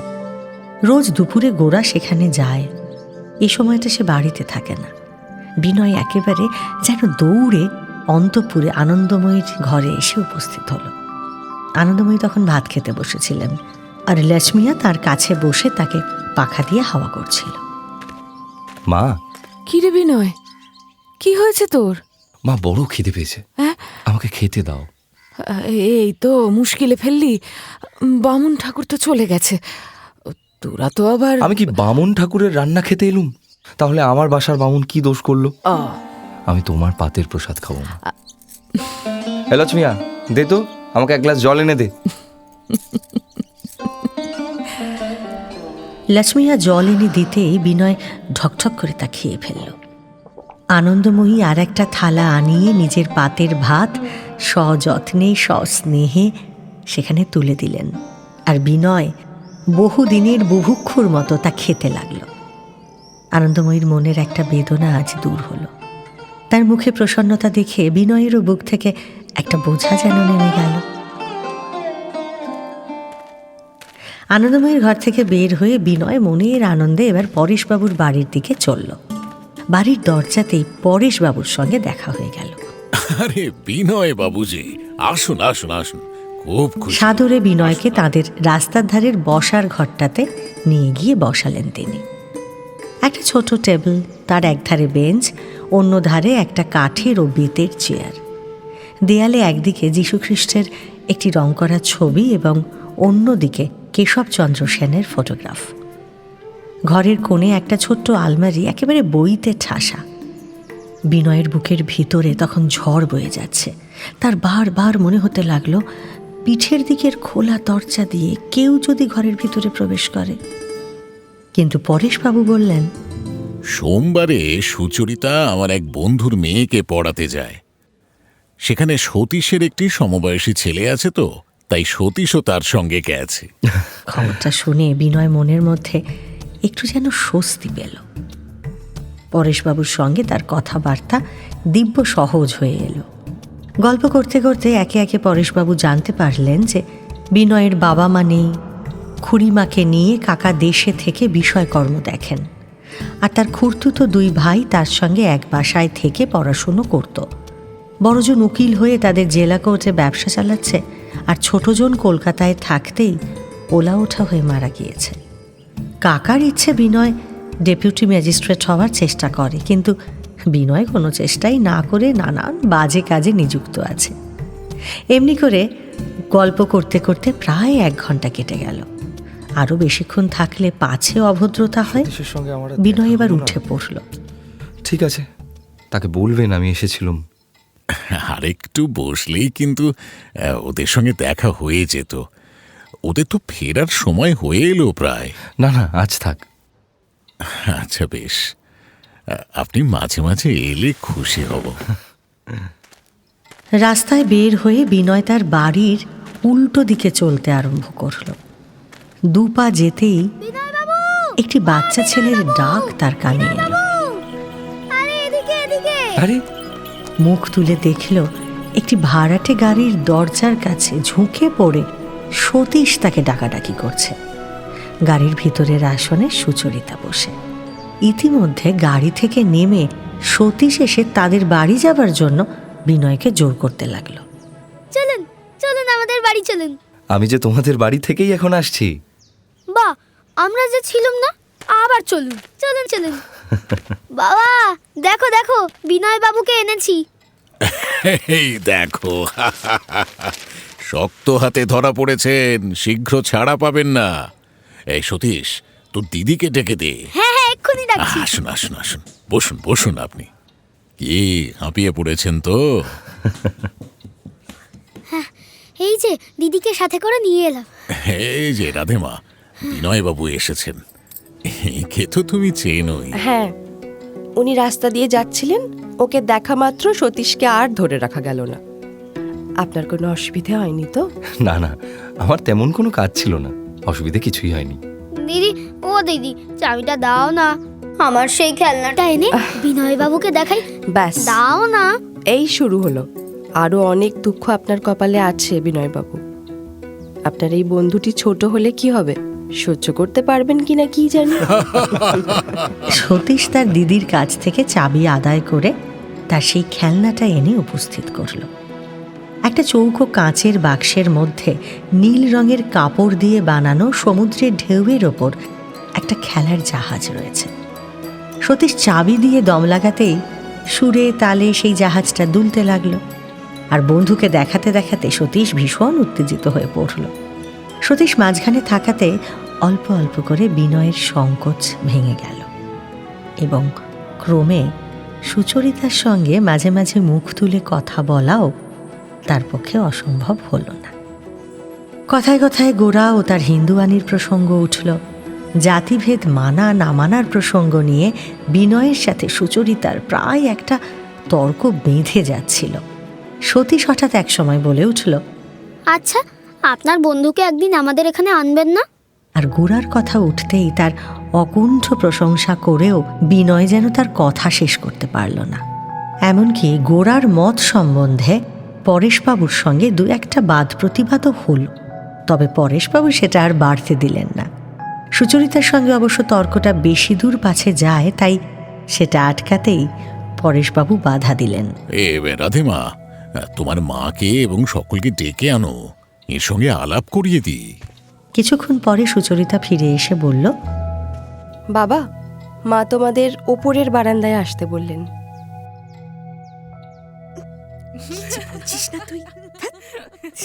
ওপরে গাড়ি বারান্দায় একটা টেবিলে সাদা কাপড় পাতা, টেবিল ঘিরে কয়েকটি চেয়ার সাজানো।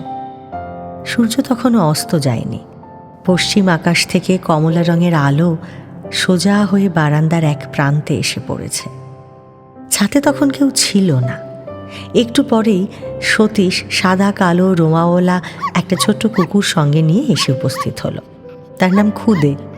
এই কুকুরের যত রকম বিদ্যা ছিল সতীশ তা তার বন্ধুকে দেখিয়ে দিল। দেখুন বিনয় বাবু, এ কেমন কথা শোনে। খুদে, এক পা তুলে পরেশবাবুর স্ত্রী তার 3 মেয়েকে সঙ্গে করে ছাতে এলেন। সঙ্গে একজন যুবক, সে তাদের দূর সম্পর্কের আত্মীয়। বিনয় বুঝল এতক্ষণ সে এদের হাসি গল্পের আওয়াজই পাচ্ছিল। পরেশবাবুর স্ত্রীর নাম বরদা সুন্দরী। তার বয়স অল্প নয়, কিন্তু দেখলেই বোঝা যায় যে বিশেষ যত্ন করে সাজ করে এসেছেন। বড় বয়স পর্যন্ত পাড়া গেঁয়ে মেয়ের মতো কাটিয়ে হঠাৎ এক সময় থেকে আধুনিক কালের সঙ্গে তাল রেখে চলার জন্য তিনি ব্যস্ত হয়ে পড়েছেন। আর তাই তাঁর সিল্কের শাড়ি একটু বেশিই খসখসে, উঁচু গোড়ালির জুতোটাও বেশি খটখট শব্দ করে। পৃথিবীতে কোন জিনিসটা ব্রাহ্ম আর কোন জিনিসটা অব্রাহ্ম তারই ভেদ নিয়ে তিনি সবসময় যেন একটু বেশি সতর্ক হয়ে থাকেন।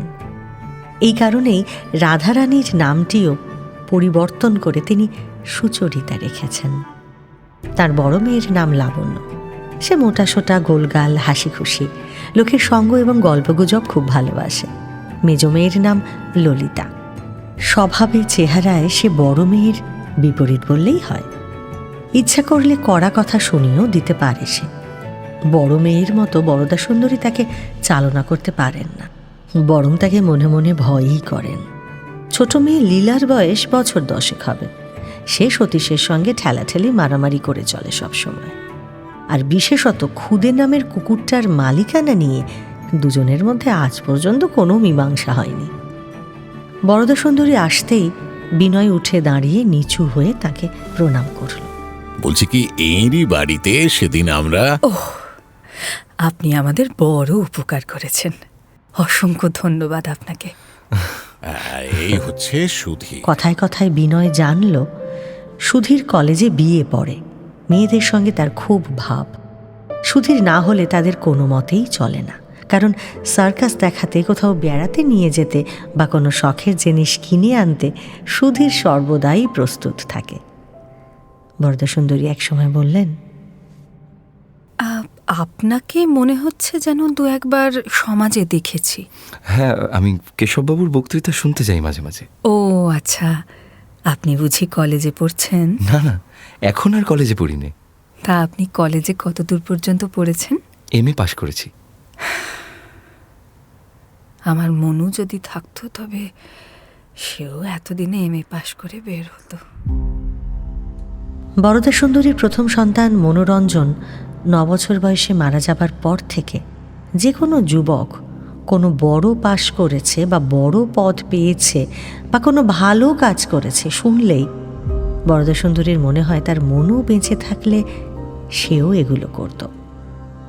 আজও সেসব বলতে বলতে ধীরে ধীরে মনোরঞ্জনের কথার সঙ্গে বড় মেয়ের হাতের কাজের প্রশংসা, এমনকি নিদর্শনও দেখালেন তিনি।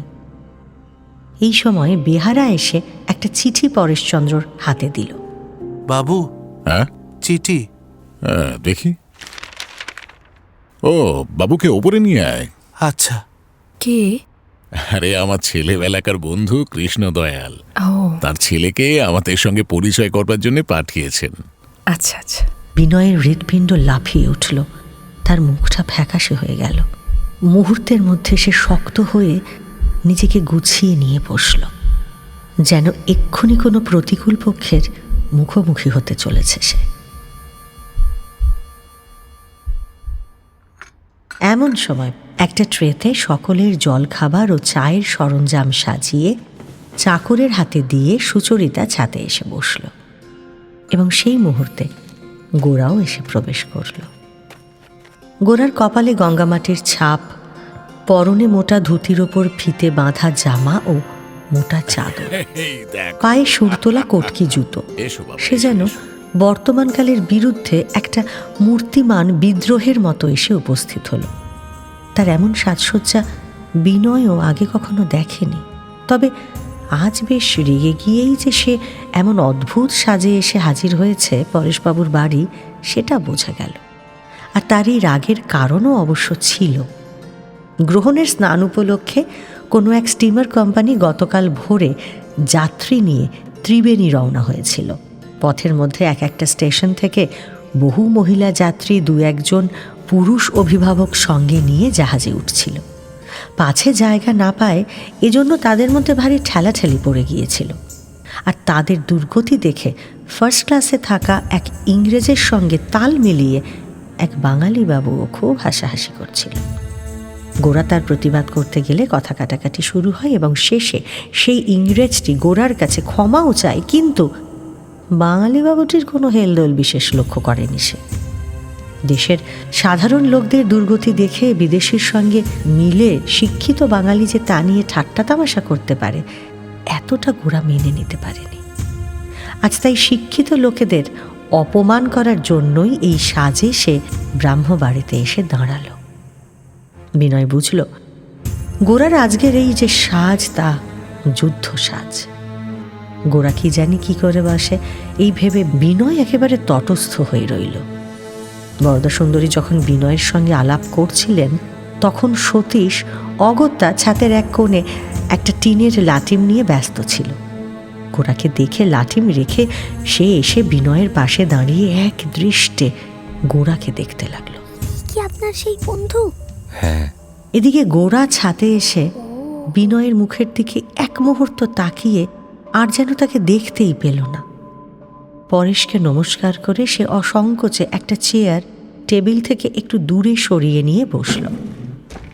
মহিলাদের উপস্থিতি সে গ্রাহ্যই করল না।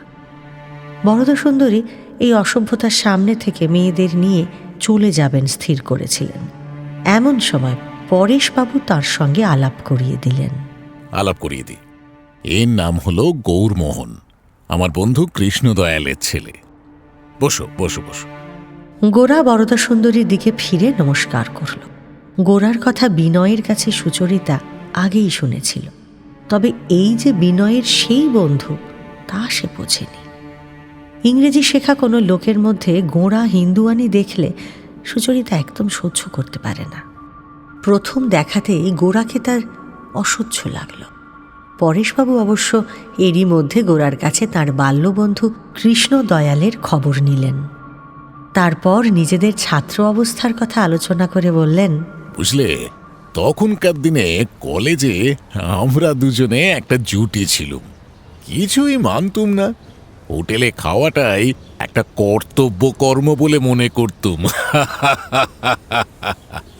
দুজনে কতদিন সন্ধ্যের সময় গোলদিঘিতে বসে মুসলমান দোকানের কাবাব খেয়ে তারপর কিরকম করে আমরা হিন্দু সমাজের সংস্কার করব রাত দুপুর পর্যন্ত সেই আলোচনা করতুম। ও, তা এখন তিনি কি করেন? এখন তিনি হিন্দু আচার পালন করেন। লজ্জা করে না তোর? লজ্জা করাটা দুর্বল স্বভাবের লক্ষণ। কিন্তু আগে তিনি ব্রাহ্ম ছিলেন না? আমিও তো একসময় ব্রাহ্ম ছিলুম। আর এখন আপনি সাকার উপাসনায় বিশ্বাস করেন? আকার জিনিসটাকে বিনা কারণে অশ্রদ্ধাই বা করব কেন? অমন কুশিক্ষা বা কুসংস্কার আমার নেই। তাছাড়া আকারের রহস্য কে ভেদ করতে পেরেছে? কিন্তু আকার যে অন্তবিশিষ্ট, একটা নির্দিষ্ট সীমা আছে, অনন্ত বা অসীম তো নয়। অন্ত না থাকলে যে প্রকাশই হয় না। অনন্ত নিজেকে প্রকাশ করবার জন্যই তো অন্তকে আশ্রয় করেছেন। আর যার প্রকাশ নেই তা সম্পূর্ণতা নেই। কথার মধ্যে যেমন ভাব তেমনি আকারের মধ্যে নিরাকার পরিপূর্ণ।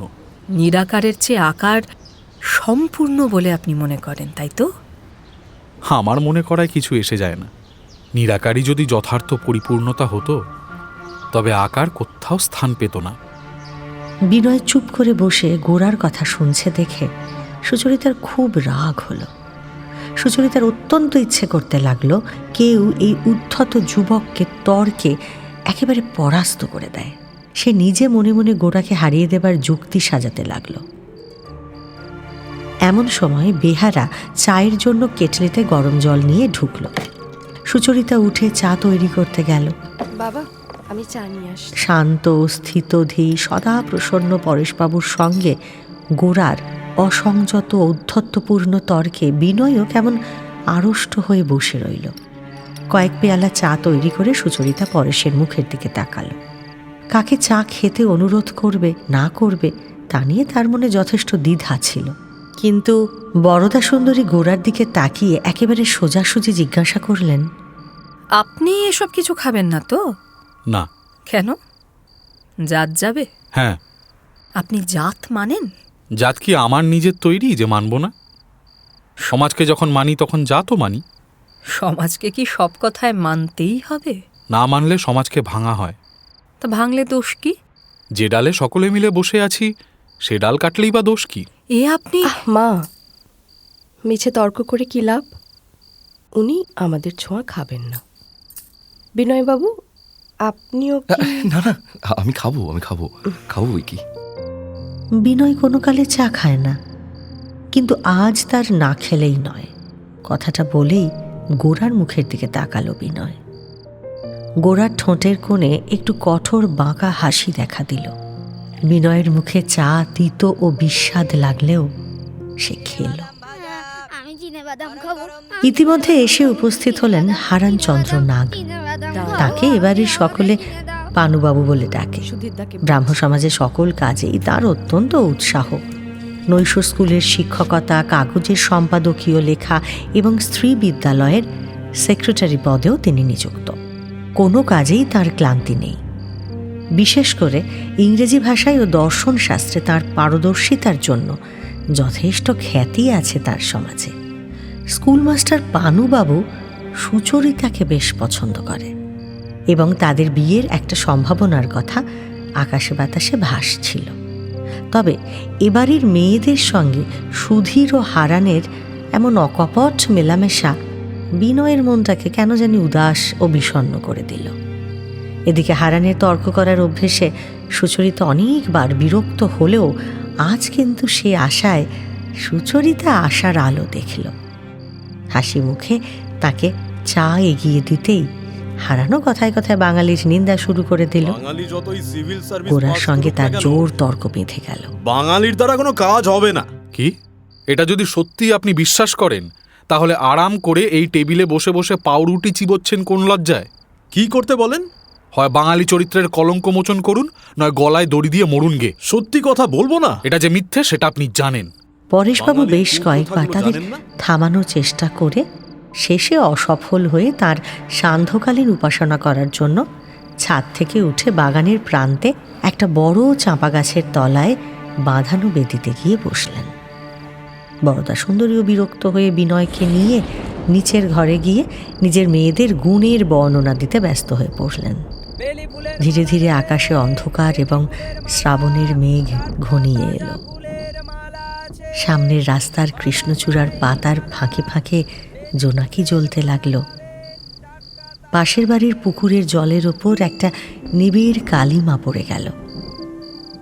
সান্ধ্য উপাসনা শেষ করে পরেশবাবু ছাতে এসে উপস্থিত হলেন। বিনয়ও ছাতে এসে চুপ করে দাঁড়িয়ে রইল।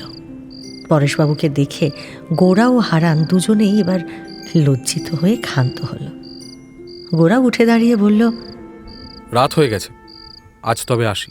শোনো বাবা, তোমার যখন ইচ্ছে তখনই এখানে এসো। কৃষ্ণদয়াল আমার ভাইয়ের মতো ছিলেন। ছেলেবেলার সেই বন্ধুত্ব এখনো রক্তের সঙ্গে মিশে আছে। ঈশ্বর তোমার মঙ্গল করুন। পরেশবাবুর সস্নেহ শান্ত কণ্ঠস্বরে গোরার এতক্ষণের চাঞ্চল্য উত্তাপ যেন জড়িয়ে গেল। প্রথমে এসে গোরা পরেশবাবুকে বড় একটা খাতির করেনি। যাওয়ার সময় তার পা ছুঁয়ে তাকে প্রণাম করে গেল। তবে সুচরিতার উপস্থিতিকে এতক্ষণ যেমন সে আমল দেয়নি, এখনও যাবার সময় তাকে নমস্কারটুকুও না জানিয়ে বেরিয়ে গেল সে। বিনয় পরেশবাবুকে প্রণাম করে ও সুচরিতাকেও নমস্কার জানিয়ে লজ্জিত হয়ে তাড়াতাড়ি গোরাকে অনুসরণ করল। বিনয় ও গোরা চলে যাওয়া মাত্র হারান পরেশবাবুকে বলল, দেখুন, সকলের সঙ্গেই মেয়েদের আলাপ করিয়ে দেওয়াটা আমি ভালো মনে করি না। বাবা যদি সেই নিয়ম মানতেন তাহলে তো আপনাদের সঙ্গেও আমাদের আলাপ করাতেন না। আলাপ পরিচয় নিজেদের সমাজের মধ্যেই বদ্ধ হলে ভালো হয়। না না না না, কিন্তু আমি মনে করি মেয়েদের আটকে রাখলে তাদের বুদ্ধিকে জোর করে খর্ব করে রাখা হয়। এতে ভয় কিংবা লজ্জার কারণ তো কিছুই নেই।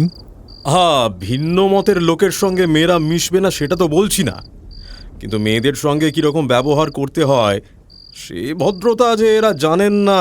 না না না না, কি বলছেন কি আপনি? দেখুন, ভদ্রতার অভাব আপনি যাকে বলছেন সে একটা সংকোচ মাত্র। মেয়েদের সঙ্গে না মিশলে সেটা কাটে না। দেখুন পানুবাবু, আজকের তর্কে আমাদের সমাজের লোকের ব্যবহারেই আমি লজ্জিত হচ্ছিলাম। দিদি, ও দিদি, এসো না এসো না এসো না, আবার চলো কি না। হলো? আরে বাবা, সব বলছি, চলো না তুমি। চল। এসো এসো এসো এসো, তাড়াতাড়ি এসো। ছাতে গোরার সাথে বাক বিতণ্ডায় হারানের মূর্খামি দেখে সুচরিতা ভিতরে ভিতরে অত্যন্ত রেগে গিয়েছিল, কিন্তু সতীশের জন্য সবটা আর প্রকাশ করা হলো না। তার মনের মধ্যে চাপা রাগটা থেকেই গেল। যদিও গোরার ধর্মবিশ্বাস ও সামাজিক মতের সঙ্গে সুচরিতা একেবারেই সহমত নয়, কিন্তু স্বদেশ ও স্বজাতির জন্য মমতা তারও তো কিছু কম নেই। সুচরিতা এর আগে অনেককেই দেশ নিয়ে আস্ফালন করতে শুনেছে, কিন্তু গোরার মতো কাউকে এত গভীরভাবে সত্যের সঙ্গে জোর দিয়ে স্বদেশ ও স্বজাতির পক্ষ নিয়ে এমন দ্বিধাহীনভাবে কথা বলতে দেখেনি। এমনকি গোরার সপক্ষে সে মাঝে মাঝে তর্কে যোগদানও করছিল। তবু গোরার বিরুদ্ধে সুচরিতার মনের বিদ্রোহ শান্ত যে হয়েছে তাও নয়। গোরার এক প্রকার গায়ে পড়া উদ্ধত হিন্দুয়ানি তাকে এখনো মনে মনে আঘাত করছিল। সেদিন সন্ধ্যায় সকল কথায় সকল কাজে ক্রমাগতই সুচরিতার মনের মধ্যে একটা কিসের বেদনা যেন কেবলই পাক খেয়ে ঘুরতে লাগলো। মনের সে কাঁটা খুঁজে বের করার জন্যই সেদিন রাত্রে সুচরিতা সেই গাড়ি বারান্দার ছাতে অনেকক্ষণ একলা বসে রইল। ধীরে ধীরে সে বুঝতে পারল যে গোরার উপেক্ষাই তাকে গভীরভাবে বিঁধেছে, এতে কোনো সন্দেহ নেই। সব সময় সকলের গুরুত্ব পেতে অভ্যস্ত সুচরিতাকে একবারের জন্য গোরা যেন লক্ষ্যই করেনি। এমনকি যাওয়ার সময়ও তাকে যেন সে চোখে দেখতেই পেল না। এই কঠোর অবজ্ঞাটাই সুচরিতার সহ্য হয়নি। আর এই এত বড় উপেক্ষা সত্ত্বেও সে যে তর্কে যোগ দিয়েছিল, নিজের এই প্রগল্ভতায় এবার সে যেন মরমে মরে গেল। অথচ গোরাকে সে কুসংস্কারাচ্ছন্ন উদ্ধত যুবক বলে অবজ্ঞা করতেও পারল না। এমনি করে নিজের মনখানা নিয়ে কাটা ছেঁড়া করতে করতে রাত বাড়ল। বাতি নিভিয়ে দিয়ে বাড়ির সকলেই তখন ঘুমোতে গিয়েছে। সদর দরজা বন্ধ হওয়ার শব্দ হলো। বোঝা গেল বেহারা রান্না খাওয়া শেষ করে এবার শুতে যাওয়ার উপক্রম করছে। এমন সময় ললিতা তার রাতের কাপড় পরে ছাতে এলো। সুচরিতাকে কিছুই না বলে তার পাশ দিয়ে গিয়ে ছাতের এক কোণে রেলিং ধরে দাঁড়ালো চুপটি করে। সুচরিতা বুঝল ললিতা তার প্রতি অভিমান করেছে। আজ যে তার ললিতার সঙ্গে শোয়ার কথা ছিল তা সে একেবারে ভুলে গিয়েছিল। আবার অন্যকে প্রতিশ্রুতি মনে করিয়ে দেওয়ার মতো মেয়েও ললিতা নয়। অনেকক্ষণ অপেক্ষা করে অবশেষে তীব্র অভিমানে বিছানা ছেড়ে কেবল নীরবে জানাতে এসেছে যে সে এখনো জেগে আছে। সুচরিতা ধীরে ধীরে ললিতার কাছে এসে তার গলা জড়িয়ে ধরে বলল, ললিতা, লক্ষ্মীটি, রাগ করো না। না, রাগ করবো কেন? তুমি বসো না। চলো শুতে যাই। হাত ছাড়ো। কেন তুমি এত দেরি করলে? 11টা বেজে গেছে, জানো না? আমার খুব অন্যায় হয়ে গেছে। আচ্ছা, এতক্ষণ একলা বসে কার কথা ভাবছিলে দিদি? পানুবাবুর কথা? তোর? আচ্ছা দিদি, বিনয়বাবু লোকটি কিন্তু বেশ, তাই না? বিনয়বাবু লোকটি ভালো বই কি, বেশ ভালো মানুষ। কিন্তু যাই বলো দিদি, আমার গৌরমোহন বাবুকে একেবারেই ভালো লাগেনি। কিরকম কটা কটা রং, কাঠখোট্টা একটা চেহারা, পৃথিবীর কাউকে যেন গ্রাহ্যই করেন না। তোমার কেমন লাগলো? বড় বেশি রকম হিঁদুয়ানি। না না, সে তো আমাদের মেসমশায়েরও খুবই হিঁদুয়ানি, কিন্তু সে আর এক রকমের। এ যেন কেমন একটা, না? কেমন একটাই বটে। চলো চলো, শুতে চলো। কথা বলতে বলতে দুজনেই ঘরে গিয়ে শুয়ে পড়ল। ক্রমে আলোচনা বন্ধ হয়ে দুজনে ঘুমিয়ে পড়ল। রাত 2টোর সময় বৃষ্টির ঝমঝম শব্দে সুচরিতার ঘুম ভেঙে গেল। এপাশ ওপাশ করতে করতে তার বারবার গোরার কথাগুলোই কানে বাজতে লাগল। সে আর ঘুমোতে পারল না। তার কেবল মনে হতে থাকলো গোরার কপালের তিলক যেন বড় বড় অক্ষরে লিখে রেখেছে যে সে সকলের থেকে আলাদা। তার এই প্রচণ্ড অভিমানকে ধূলিসাৎ করে দিতে পারলে একমাত্র তবেই যেন সুচরিতার গায়ের জ্বালা মিটত, সে একটু শান্তিতে ঘুমোতে পারত। বিরক্ত হয়ে বিছানা ছেড়ে উঠে এসে দরজা খুলে ছাদের দিকে চেয়ে রইল সুচরিতা। বৃষ্টির ছাটের সঙ্গে হাওয়া এসে তার চোখে তার কানে বাজতে লাগলো গোরার কথাগুলো। যতক্ষণ না আপনি দেশকে ভালোবাসবেন ততক্ষণ পর্যন্ত আপনার মুখ থেকে দেশের নিন্দা আমি এক বর্ণ সহ্য করব না। আগে আমাদের এক হতে হবে। যদি ভাবেন সমস্ত প্রথা সংস্কার উৎপাটিত করলে তবে দেশ এক হবে, তবে সমুদ্রকে ছেঁচে ফেলে সমুদ্র পার হবার চেষ্টা করা হবে। ওদিকে সেদিন পরেশবাবুর বাড়ি থেকে বেরিয়েই বিনয় বলেছিল, গোরা, একটু আস্তে আস্তে চলো ভাই। আমি একলাই যেতে চাই, আমার আজ অনেক কথা ভাববার আছে। কথাটা ছুঁড়ে দিয়েই গোরা তার স্বাভাবিক দ্রুত গতিতে এগিয়ে চলে গিয়েছিল। তবে গোরার এই রাগ করে চলে যাওয়াটাকে বিনয় সেদিন অন্যায় মনে করতে পারেনি। সে বুঝেছিল তাদের দুই বন্ধুর বহুদিনের সম্পর্কে এতকাল পরে একটা সত্যিকারের ব্যাঘাত যেন এসে উপস্থিত হয়েছে। সে যে গোরার নিয়ম ভঙ্গ করেছিল তাই নিয়ে গোরা তাকে দু কথা শুনিয়ে দিলে সে বরং হাঁপ ছেড়ে বাঁচত। তাছাড়া গোরা সেদিন হঠাৎ পরেশবাবুদের বাড়িতে প্রথম দিন এসেই বিনয়কে সেখানে বসে আড্ডা দিতে দেখে কি মনে করেছিল সেটা বিনয়কে ভাবিয়ে তুলল। কারণ গোরার সাথে তার বন্ধুত্বর মূল্য তার জীবনে অনেকখানি। তবে আজ বিনয় এটাও বুঝতে পারল যে পরেশবাবুর বাড়ির প্রতি সে এক তীব্র আকর্ষণ অনুভব করছে, যদিও তাদের সাথে আলাপ তার বেশি দিনের নয়। আর এই কারণেই গোরার কাছে তার একটা অপরাধবোধ, লজ্জাবোধ হতে লাগল। বর্ষার রাতের স্তব্ধ অন্ধকারকে খান খান করে মেঘ ডেকে উঠল। পরের দিন সকালে বিনয় কাঁধে একখানা চাদর নিয়ে দ্রুত পায়ে গোরার বাড়ি এসে যখন উপস্থিত হলো, গোরা তখন তার নিচের ঘরে বসে খবরের কাগজ পড়ছিল। বিনয় এসেই কোনো কথা না বলে ফস করে গোরার হাত থেকে কাগজখানা কেড়ে নিতেই গোরা বলে উঠল, বোধহয় তুমি ভুল করেছ। আমি গৌরমোহন, একজন কুসংস্কারাচ্ছন্ন হিন্দু। ভুল তুমিই হয়তো করছো। আমি হচ্ছি শ্রীযুক্ত বিনয়, উক্ত গৌরমোহনের কুসংস্কারাচ্ছন্ন বন্ধু। কিন্তু গৌরমোহন এতই বেহায়া। দেখতে দেখতে দুই বন্ধুতে তুমুল তর্ক বেঁধে উঠল। পাড়াশুদ্ধ লোক বুঝতে পারল আজ গোরার সঙ্গে বিনয়ের দেখা হয়েছে। একসময় গোরা জিজ্ঞাসা করল, তুমি যে পরেশবাবুর বাড়িতে যাতায়াত করছো সে কথা সেদিন আমার কাছে অস্বীকার করার কি দরকার ছিল?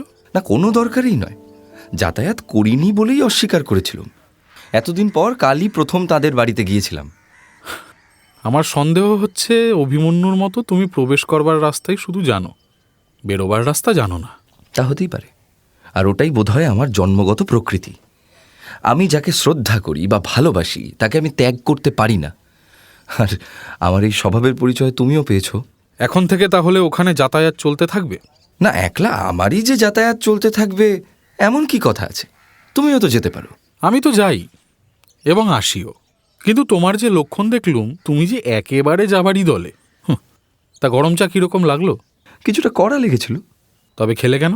কারণ না খাওয়াটা তার চেয়ে বেশি কড়া লাগতো। সামাজিকতাটা তাহলে ভদ্রতা? না না, সবসময় তো নয়। সমাজের সঙ্গে যেখানে হৃদয়ের সংঘাত বাঁধে সেখানে আমার পক্ষে। হৃদয়? সমাজকে তুমি ছোট করে তুচ্ছ করে দেখো বলেই কথায় কথায় তার সঙ্গে তোমার হৃদয়ের সংঘাত বাঁধে। পরেশবাবুর মেয়েদের মনে একটুখানি আঘাত দিতে তোমার কষ্ট হয়, অথচ সমস্ত দেশকে অনায়াসে আঘাত করতে পারো। তাই? তবে এক পেয়ালা চা খেলে যদি সমস্ত দেশকে আঘাত করা হয় তবে সে আঘাতে দেশের উপকারী হবে, নইলে দেশটাকেই দুর্বল করে তোলা হবে। বিনয়বাবু, হিন্দু সমাজের অনেক অপ্রিয় জিনিসের সঙ্গে সঙ্গে আমাকেও ছাড়বার তোমার সময় এসেছে, নইলে পরেশবাবুর মেয়েদের মনে আঘাত লাগবে। আসতে পারি? ও অবিনাশ, এসো। তাদের কথার মাঝেই অবিনাশ ঘরে এসে প্রবেশ করল। সে গোরার শিষ্য, বন্ধু নয় বলেই বিনয়কে সে হিংসে করে। গোরার কাছে সে যা শোনে তাই সে নিজের বুদ্ধিতে নিজের মতো করে চারিদিকে বলে বেড়ায়। গোরার কথা যারা বুঝতে পারে না, অবিনাশের কথা তারা বোঝে ও প্রশংসা করে। আজ সে এসে পড়তেই বিনয় উঠে খানিকটা অন্যমনস্কভাবেই বেরিয়ে গেল। পরেশবাবুর সঙ্গে তার মেলামেশার জন্য গোরা যে তাকে একটু দূরে ঠেলে রাখছে সেটা অনুভব করে বিনয়ের ভেতরে ভেতরে একটা কষ্ট হচ্ছিল। দুপুরে খাওয়া দাওয়ার পর গোরাকে একখানা চিঠি লিখবে বলে কাগজ কলম নিয়ে বিনয় বসেছে। মহিম দাদা আসুন। এমন সময় তার বাড়িতে এসে হাজির হলো মহিম। দেখো বিনয়, তোমার বাসা যে আমি চিনি নে তা নয়। মাঝে মাঝে তোমার খবর নিতে আসতেও মন চায়, কিন্তু কিন্তু আমি তো জানি তোমরা আজকালকার ভালো ছেলে, তোমাদের এখানে তামাক টিপাবারও জো নেই। তাই বিশেষ প্রয়োজন না হলে আমি এক্ষুনি গিয়ে ব্যবস্থা করছি। আরে আরে ব্যস্ত হয়েও না বিনয়, কিচ্ছু ব্যবস্থা করতে হবে না এখন। দেখো, আজ রবিবারের দিবানিদ্রাটা সম্পূর্ণ মাটি করে তোমার এখানে আসার একটু কারণ আছে বই কি। হ্যাঁ বলুন না। আমার একটা উপকার তোমাকে করতেই হবে ভাইটি। কি উপকার? আগে কথা দাও, তারপর বলবো। আমার দ্বারা যদি সম্ভব হয় তবে তো। আরে কেবল তোমার দ্বারাই সম্ভব, আর কিছু নয়। তুমি একবার হ্যাঁ বললেই হয় ভাই। আচ্ছা, আমাকে এত করে কেন বলছেন? বলুন না কি করতে হবে। আচ্ছা, এই নাও, পান খাও।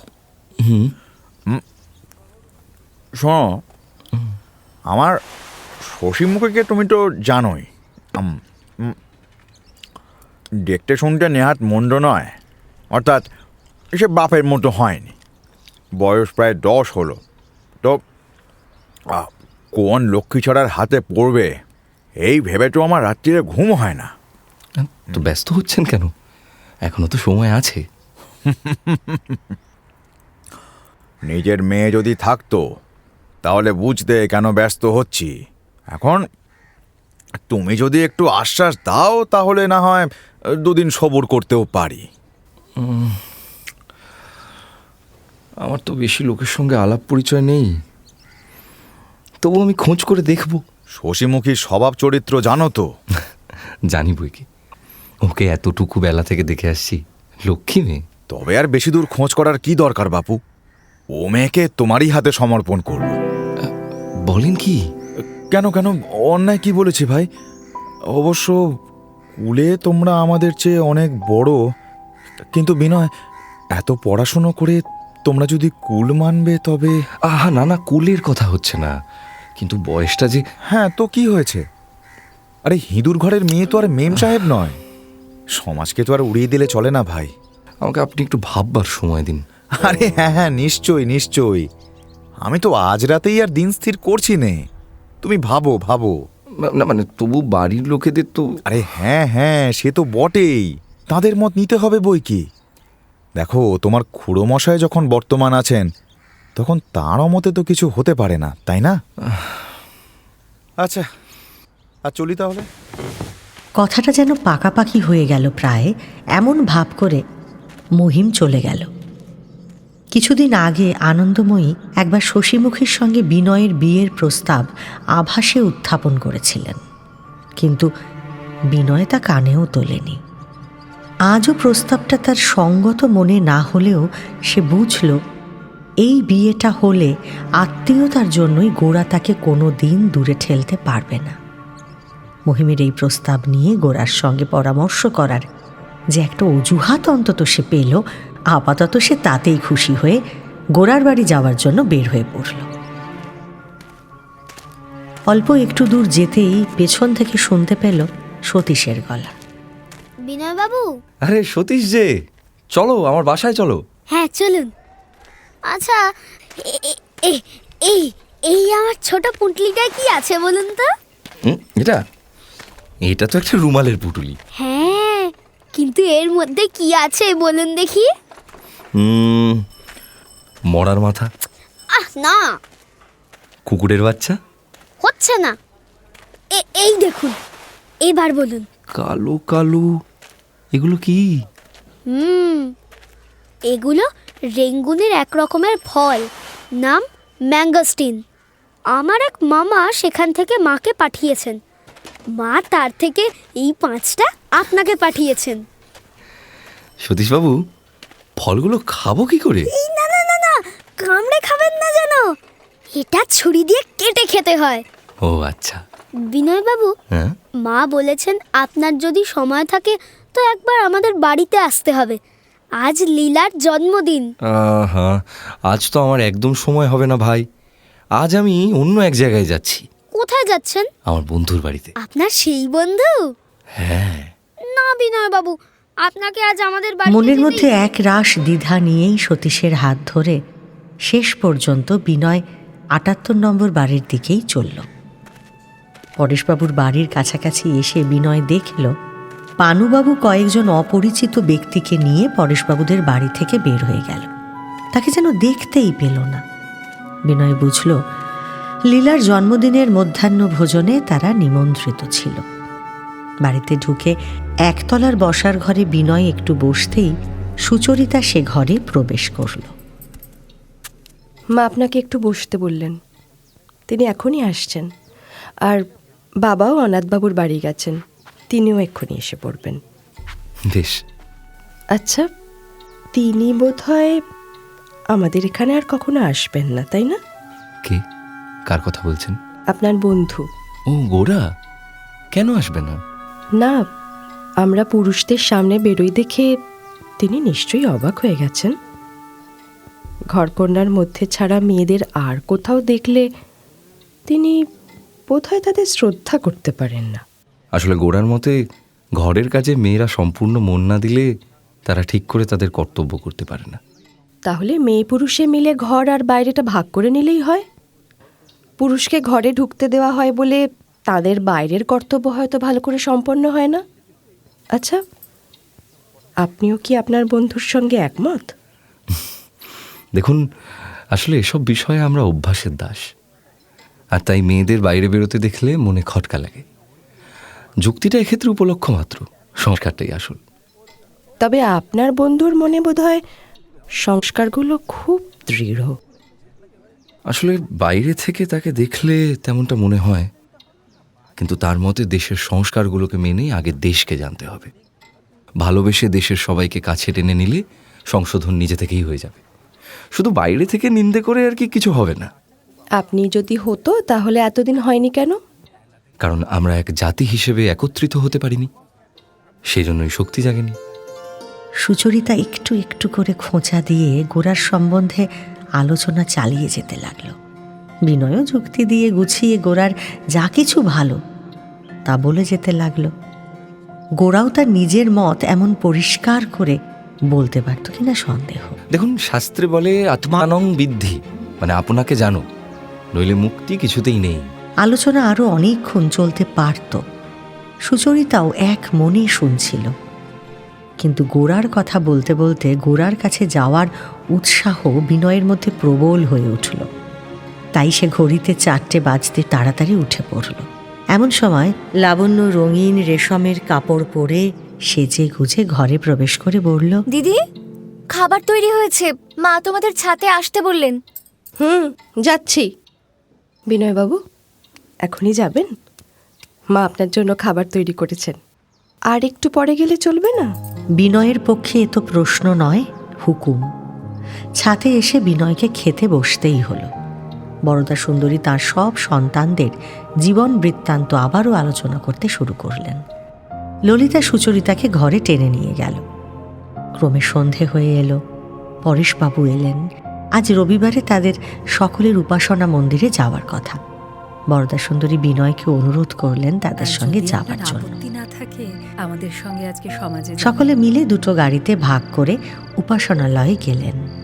ফেরার সময় যখন গাড়িতে উঠছেন তখন হঠাৎ সুচরিতা উল্টো দিকের রাস্তায় গোরাকে দেখতে পেল। গৌরমোহন বাবু যাচ্ছেন। গোরাও যে এই দলের সকলকে দেখতে পেয়েছিল তাতে কারো সন্দেহ ছিল না, কিন্তু যেন দেখতে পায়নি এমন ভান করে সে দ্রুত চলে গেল। গোরার এই ঔদ্ধত্যে অভদ্রতায় বিনয় পরেশবাবুদের কাছে লজ্জিত হয়ে মাথা নিচু করে চুপ করে রইল। তবে সে বুঝতে পারল যে এই দলের মধ্যে তাকে দেখেই গোরা এমন প্রবল বেগে মুখ ঘুরিয়ে চলে গেল। ব্যাপারটা সুচরিতার নজরও এড়াল না।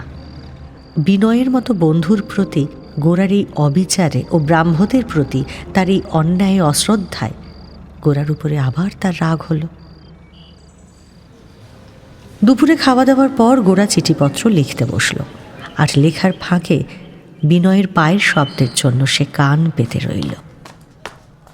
আজ সকালে সে বিনয়ের ওপর রাগ দেখিয়েছে ঠিকই, কিন্তু সে রাগ মিটিয়ে ফেলার জন্য যে গোরার কাছে সে আসবে না সেটা গোরার কল্পনারও বাইরে ছিল। অনেকক্ষণ কেটে যাবার পরেও বিনয় যখন এলো না তখন লেখা ছেড়ে গোরা সবেই উঠবে মনে করেছে। এমন সময় মহিম এসে ঘরে ঢুকল। একটা চেয়ার টেনে বসে পড়ে বলল, শশীমুখীর বিয়ের কথা কি ভাবছো গোরা? আমি কি ভাববো? আমি কি এসব মানে যাক, আর ভেবে তোমার কাজ নেই। আমি বিনয়ের সঙ্গে শশীর বিয়ে দেব বলে ঠিক করেছি। বিনয়? সে বিয়ে করবে কেন? আমরা তো বিয়ে করব না ঠিক করেছি।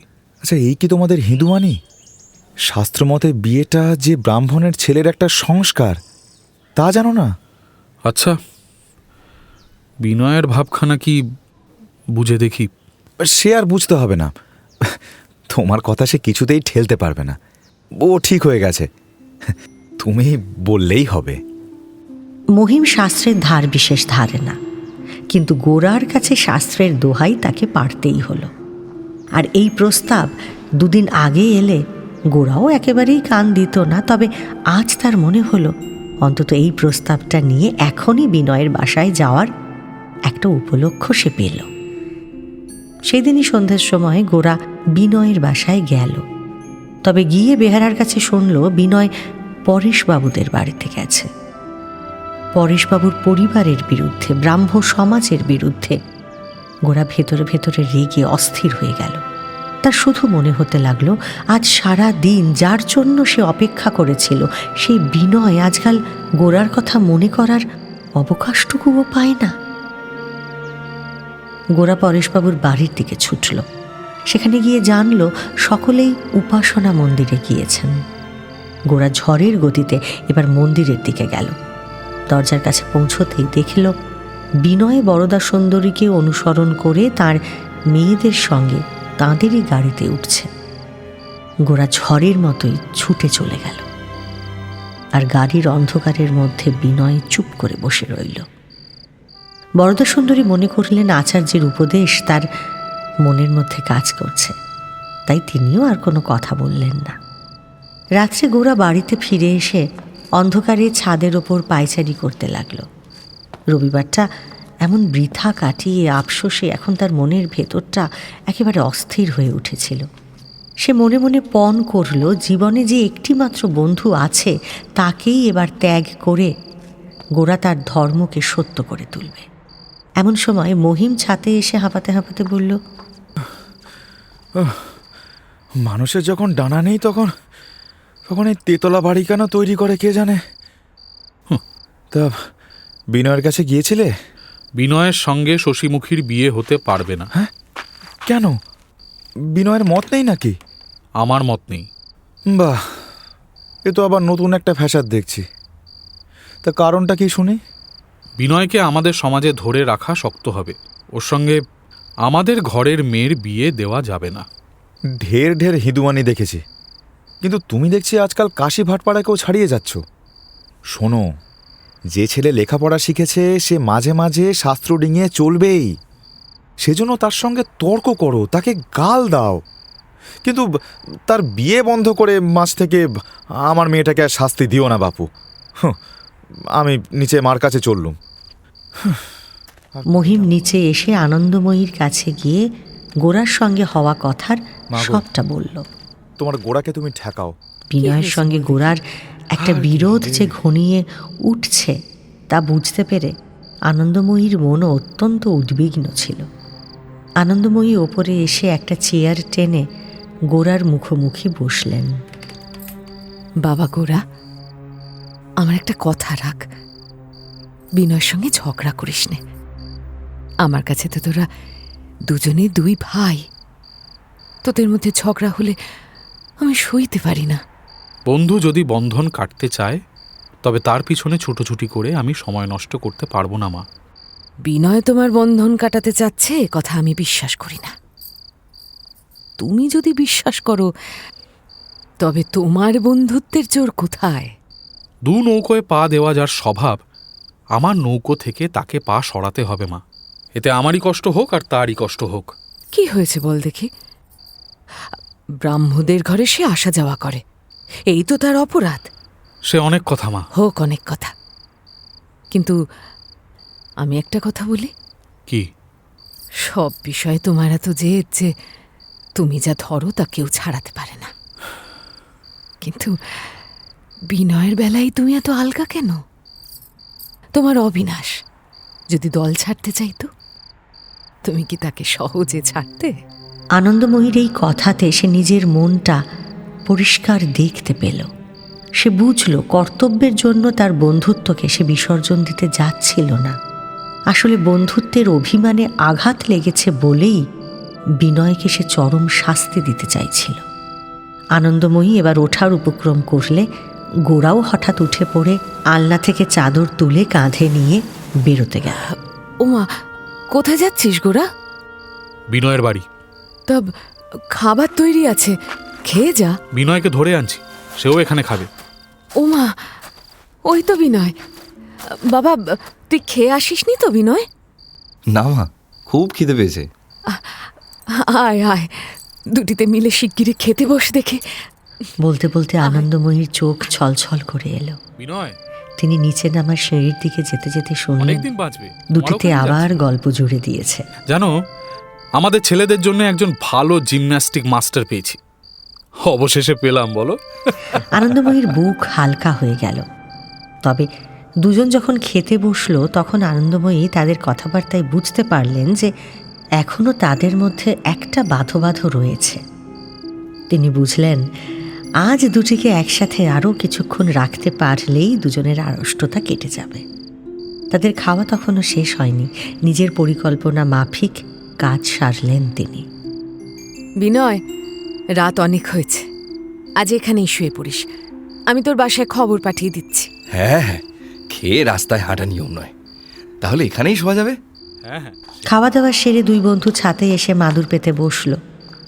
ভাদ্র মাস পড়েছে, শুক্লপক্ষের জ্যোৎস্নায় আকাশ ভেসে যাচ্ছে। গির্জার ঘড়িতে 11টার ঘণ্টা বাজল। বরফওয়ালা দিনের শেষে গৃহস্থের স্বস্তির জন্য তার শেষ হাঁক দিয়ে চলে গেল। দুজনে কিছুক্ষণ চুপ করে রইল। তারপর বিনয় যাবতীয় দ্বিধা কাটিয়ে বলল, ভাই গোরা, আজ তোমাকে এমন একটা কথা বলবো, মানে জানি সে বিষয়ে তোমার মন নেই, কিন্তু তোমাকে না বললে আমি বাঁচব না। বলো, তোমার সব কথা শুনবো আমি। জানো গোরা, আজকাল আমার সমস্ত দিন ও রাত্রির মধ্যে কোথাও যেন কিছু ফাঁক নেই। আমার বুক ভরে উঠেছে। এতদিন বইয়ে অনেক কথা পড়েছি, মনে করেছি সব জানি, কিন্তু সেটা ঠিক যেন ছবিতে জল দেখে সাঁতার কাটা খুব সহজ মনে করার মতন ছিল। কিন্তু আজ বুঝতে পারছি এ তো ফাঁকি নয়। আমি যে পৃথিবীকে এত ভালোবাসি। গোরা চুপ করে শুনতে আলো লাগলো। এমন অপূর্ব, এই ছাতে এমনই নির্জন জ্যোৎস্না রাতে কতদিন দুজনে কত কথা বলেছে, কিন্তু এমন কথা তাদের মধ্যে এর আগে আর কোনো দিন হয়নি। মানুষের মনের এমন একটা সত্য পদার্থ এমন প্রবলভাবে গোরার সামনে এসে পড়েনি কখনো এর আগে। যে ব্যাপারটাকে গোরা এতদিন কবিত্বের আবর্জনা বলে সম্পূর্ণ উপেক্ষা করে এসেছে, আজ তাকে এত কাছে দেখল সে যে তাকে আর অস্বীকার করতে পারল না। ওদিকে বিনয়ের মনটা হালকা হয়ে একটা সংকোচ উপস্থিত হলো। সে এবার চুপ করে গেল। গোরা বলল, আমি যে সবটা ঠিক বুঝলাম তা নয়। দুদিন আগে তুমিও এসব বুঝতে না, কিন্তু তোমার এত বড় উপলব্ধিকে আজ আমি মিথ্যে বলবই বা কি করে? কিন্তু আমি তাকে গ্রহণ করতেও পারছি না। তাহলে আমার জীবনের সত্যকে হারাতে হবে, হয় এদিক নয় ওদিক। হয় বিনয় নয় গোরা, তাই তো? আমি নিজেকে ভরে নিতে দাঁড়িয়েছি, আর তুমি নিজেকে ত্যাগ করতে দাঁড়িয়েছ। বিনয়, আমি বুঝতে পেরেছি যে তুমি আজ একটা প্রবল সত্যের সামনে মুখোমুখি দাঁড়িয়েছ। তুমি এতদিন বই পড়েই প্রেমকে চিনেছ, আমিও বই পড়া স্বদেশ প্রেমকেই জানি। কিন্তু প্রেম যেমন আজ তোমার সমস্ত জগৎ চরাচর অধিকার করে বসেছে, স্বদেশ প্রেমও যেদিন এমনই পরিপূর্ণ রূপে আমার সামনে এসে দাঁড়াবে, সেদিন আমারও আর রক্ষা থাকবে না। গোরা, বিনয়, তোমার এই প্রেমকেও পার হয়ে আসতে হবে, ওখানে থেমে গেলে চলবে না। আমাকে যে মহাশক্তি আহ্বান করছেন, তিনি যে কত বড় সত্য, একদিন তোমাকে আমি তা দেখাবই। তোমাকে আজ আমি আর কারো হাতে ছেড়ে দিতে পারবো না। ভাই গোরা, আমি তোমার সঙ্গেই যাব। একেবারে ভাগ্যের মতো নির্দয় হয়ে আমাকে টেনে নিয়ে যেও। ভাই বিনয়, আমরা মরব, এক মরণে মরব। আমরা দুজনে এক, আমাদের কেউ বিচ্ছিন্ন করবে না, কেউ বাধা দিতে পারবে না। তাই যেন হয়। ভাই, আমার দেবীকে আমি তো সৌন্দর্যের মাঝখানে নয়, দুর্ভিক্ষ, দারিদ্র্য, কষ্ট আর অপমানের মাঝখানে দেখতে পাচ্ছি। সেখানে সেখানে গান গেয়ে ফুল দিয়ে পুজো নয়, সেখানে প্রাণ দিয়ে রক্ত দিয়ে পুজো করতে হবে। সেখানে নিজের জোরে সম্পূর্ণ জাগতে হবে। আমাদের প্রকৃতি আলাদা, কিন্তু তুমি তোমাতে আমাতে যে ভালোবাসা আছে, তার চেয়ে বড় একটা মহৎ সত্যের আনন্দ আমাদের ভিন্ন প্রকৃতিকে এক করে দেবে। দেখো, তাই হোক ভাই, তাই যেন হয়। ততদিন কিন্তু আমি তোমাকে অনেক কষ্ট দেব। আমার সব অত্যাচার তোমাকে সইতে হবে। চলো এবার শোবে, চলো তোমরা, এসো। মা, আর ঘুম হবে না মা? সত্যি আর ঘুম হবে না মা? হবে হবে। আচ্ছা বেশ, এই আমি তোমাদের মাথার কাছে বসছি, দেখব কেমন না হয়। তবে আমি চলে গেলেই তোমরা আবার কথা আরম্ভ করে দেবে, সেটি হচ্ছে না। আনন্দময়ী দুই বন্ধুকে নাও, জোর শুয়ে করে পড়ো দেখি। বিছানায় পাশাপাশি শুইয়ে দিলেন শো, এবং ঘরের দরজা বন্ধ করে দিয়ে দুজনের মাথার কাছে পাখা হাতে বসলেন। দুজনে ঘুমিয়ে পড়লে আনন্দময়ী আস্তে আস্তে ঘর থেকে বের হয়ে এলেন। সিঁড়ি দিয়ে নামার সময় দেখলেন মহিম ওপরে উঠে আসছে। আনন্দময়ী বললেন, এখন না, কাল সমস্ত রাত ওরা ঘুমোয়নি। ওরে বাস রে, একেই বলে বন্ধুত্ব। তা বিয়ের কথাটা হয়েছে কিনা জানো? না, জানি না। ওরা ঘুম থেকে উঠলে তখন এ নিয়ে কথা বলো, এখন আর নয়। এখন যাও তো। ঘুম ভাঙবে কখন? তাড়াতাড়ি বিয়েটা না হলে তো বিপদ আছে। সতীশকে জন্ম দিয়ে সুচরিতার মার যখন মৃত্যু হয়, তখন সুচরিতার বয়স 7। তার পিতা রামশরণ হালদার স্ত্রীর মৃত্যুর পরে ব্রাহ্ম সমাজে প্রবেশ করেন এবং পাড়ার লোকের অত্যাচারে গ্রাম ছেড়ে ঢাকায় এসে আশ্রয় নেন। সেখানে পোস্ট অফিসের কাজে নিযুক্ত হন এবং পরেশবাবুর সঙ্গে তার বন্ধুত্ব হয়। রামশরণের হঠাৎ মৃত্যু হয়। মৃত্যুর আগে তিনি তার টাকা কড়ি যা কিছু ছিল তার ছেলে ও মেয়ের নামে 2 ভাগে দান করে তিনি উইলপত্রে পরেশবাবুকে ব্যবস্থা করার ভার দিয়েছিলেন। তখন থেকেই সতীশ ও সুচরিতা পরেশবাবুর পরিবারেই থাকতে শুরু করে। সুচরিতা তার মেয়েদের সঙ্গে একসাথে বড় হয়েও পরীক্ষায় ভালো ফল করবে বা ঘরে বাইরে সুচরিতা বিশেষ স্নেহ বা মনোযোগ পাবে, বরদা সুন্দরীর কিন্তু এসব মোটেই ভালো লাগতো না। তিনি তাড়াতাড়ি সুচরিতার বিয়েটা সেরে ফেলতে চাইতেন। কিন্তু পরেশবাবু সুচরিতাকে নিজে পড়াতেন, তার সঙ্গে নানান বিষয়ে আলোচনা করতেন এবং তাকে যথেষ্ট ব্যক্তিত্বময়ী ও বিদুষী করে তুলেছিলেন। এই সুচরিতার প্রতি নিজের আকর্ষণ বা মনোযোগ প্রকাশ করতে হারানবাবু কখনো সংকোচ বোধ করেনি। সুচরিতাও হারানবাবুর মনোভাব বুঝতে পারত এবং মনে মনে গর্ব অনুভব করত। আর ঠিক এই কারণেই বরদা সুন্দরী হারানবাবুকে অপছন্দ করতেন। সেদিন গোরার সঙ্গে তর্কে জড়িয়ে পড়ার ফলে সুচরিতার চোখে যে সে নিজে ছোট হয়েছে সেটা হারানবাবু বুঝতে পেরেছিল, আর এই কারণে সে যথেষ্ট অনুতপ্তও ছিল। তবে সুচরিতাকে পরেশবাবুর গীতা মহাভারত পড়ানোটা সে মেনে নিতে পারেনি কিছুতেই, আর সেই নিয়েই তার অসন্তোষ অশোভনভাবে সে প্রকাশও করেছিল, যার জন্য সুচরিতাও বিমুখ হয়েছিল। আর এই বিষয়টা পরেশবাবুর নজর এড়ায়নি। তবে পরেশবাবু স্ত্রী বরদা সুন্দরীর সঙ্গেও কোনোদিনই তর্ক করেন না, বিশেষ করে সুচরিতার ব্যাপারে তো নয়। তবে সেদিন বরদা সুন্দরী যখন সুচরিতার বিয়ের কথা পারলেন, পরেশবাবু উৎসাহ দেখাতেও পারলেন না। আচ্ছা, তুমি কি সুচরিতার বিয়ে দেবে না নাকি? দেব তো বটে, কিন্তু পাত্র কোথায়? কেন? পানুবাবুর সঙ্গে ওর বিয়ের কথা তো ঠিক হয়েই আছে, সুচরিতাও সে কথা জানে। কিন্তু পানুবাবুকে রাধারানী পছন্দ করে বলে তো আমার মনে হয় না। কেন? কেন করবে না? ওকে আমরা আমাদের মেয়েদের থেকে আলাদা করে কখনো দেখিনি ঠিকই, কিন্তু ওই বা কি এমন বলো তো? আমার লাবণ্যকে দেখতে ওর চেয়ে অনেক ভালো। আহা, এসব কথা আবার কেন?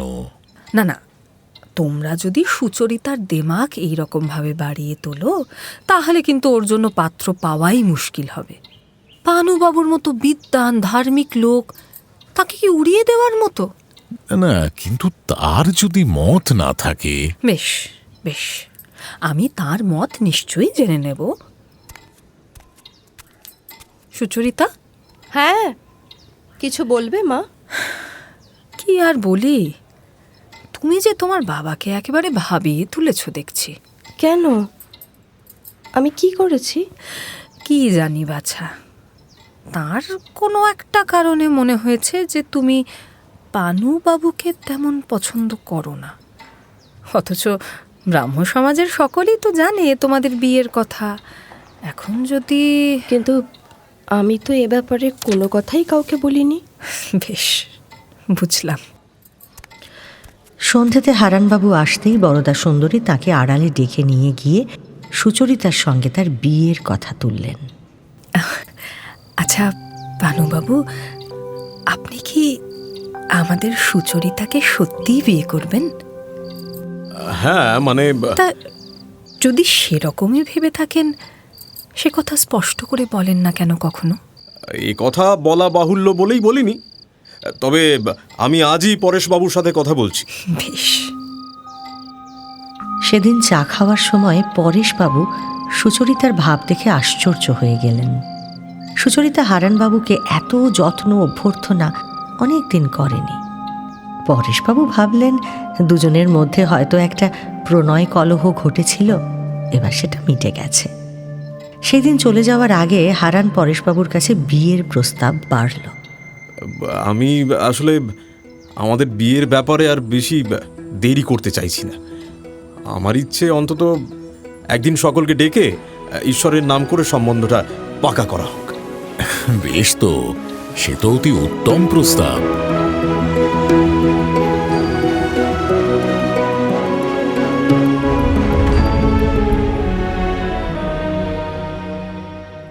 শুনলেন রবীন্দ্রনাথ ঠাকুরের উপন্যাস গোরা। আজ শুনলেন প্রথম পর্ব। আজকের প্রশ্ন, আনন্দময়ীর সৎ ছেলের নাম কি? গত সপ্তাহের সাবিত্রী গল্পের প্রশ্ন ছিল বনমালীর বড় ছেলের নাম কি? সঠিক উত্তর পটল। প্রথম 10 জন সঠিক উত্তরদাতা হলেন প্রতিমা বেরা, দেবব্রত কুমার, বৃষ্টি দলাই, হেমেন্দ্র মাহাতো, প্রিয়াঙ্কা কর, মুক্তিপ্রসন্ন ঘোষ, জয়ন্ত বোস, শুক্লা রাহা, ডলি মণ্ডল ও সুরজিৎ মুখার্জি। নটার গল্প, গল্পে গল্পে জমজমাট। আমাদের এই চ্যানেলটি শেয়ার ও সাবস্ক্রাইব করুন।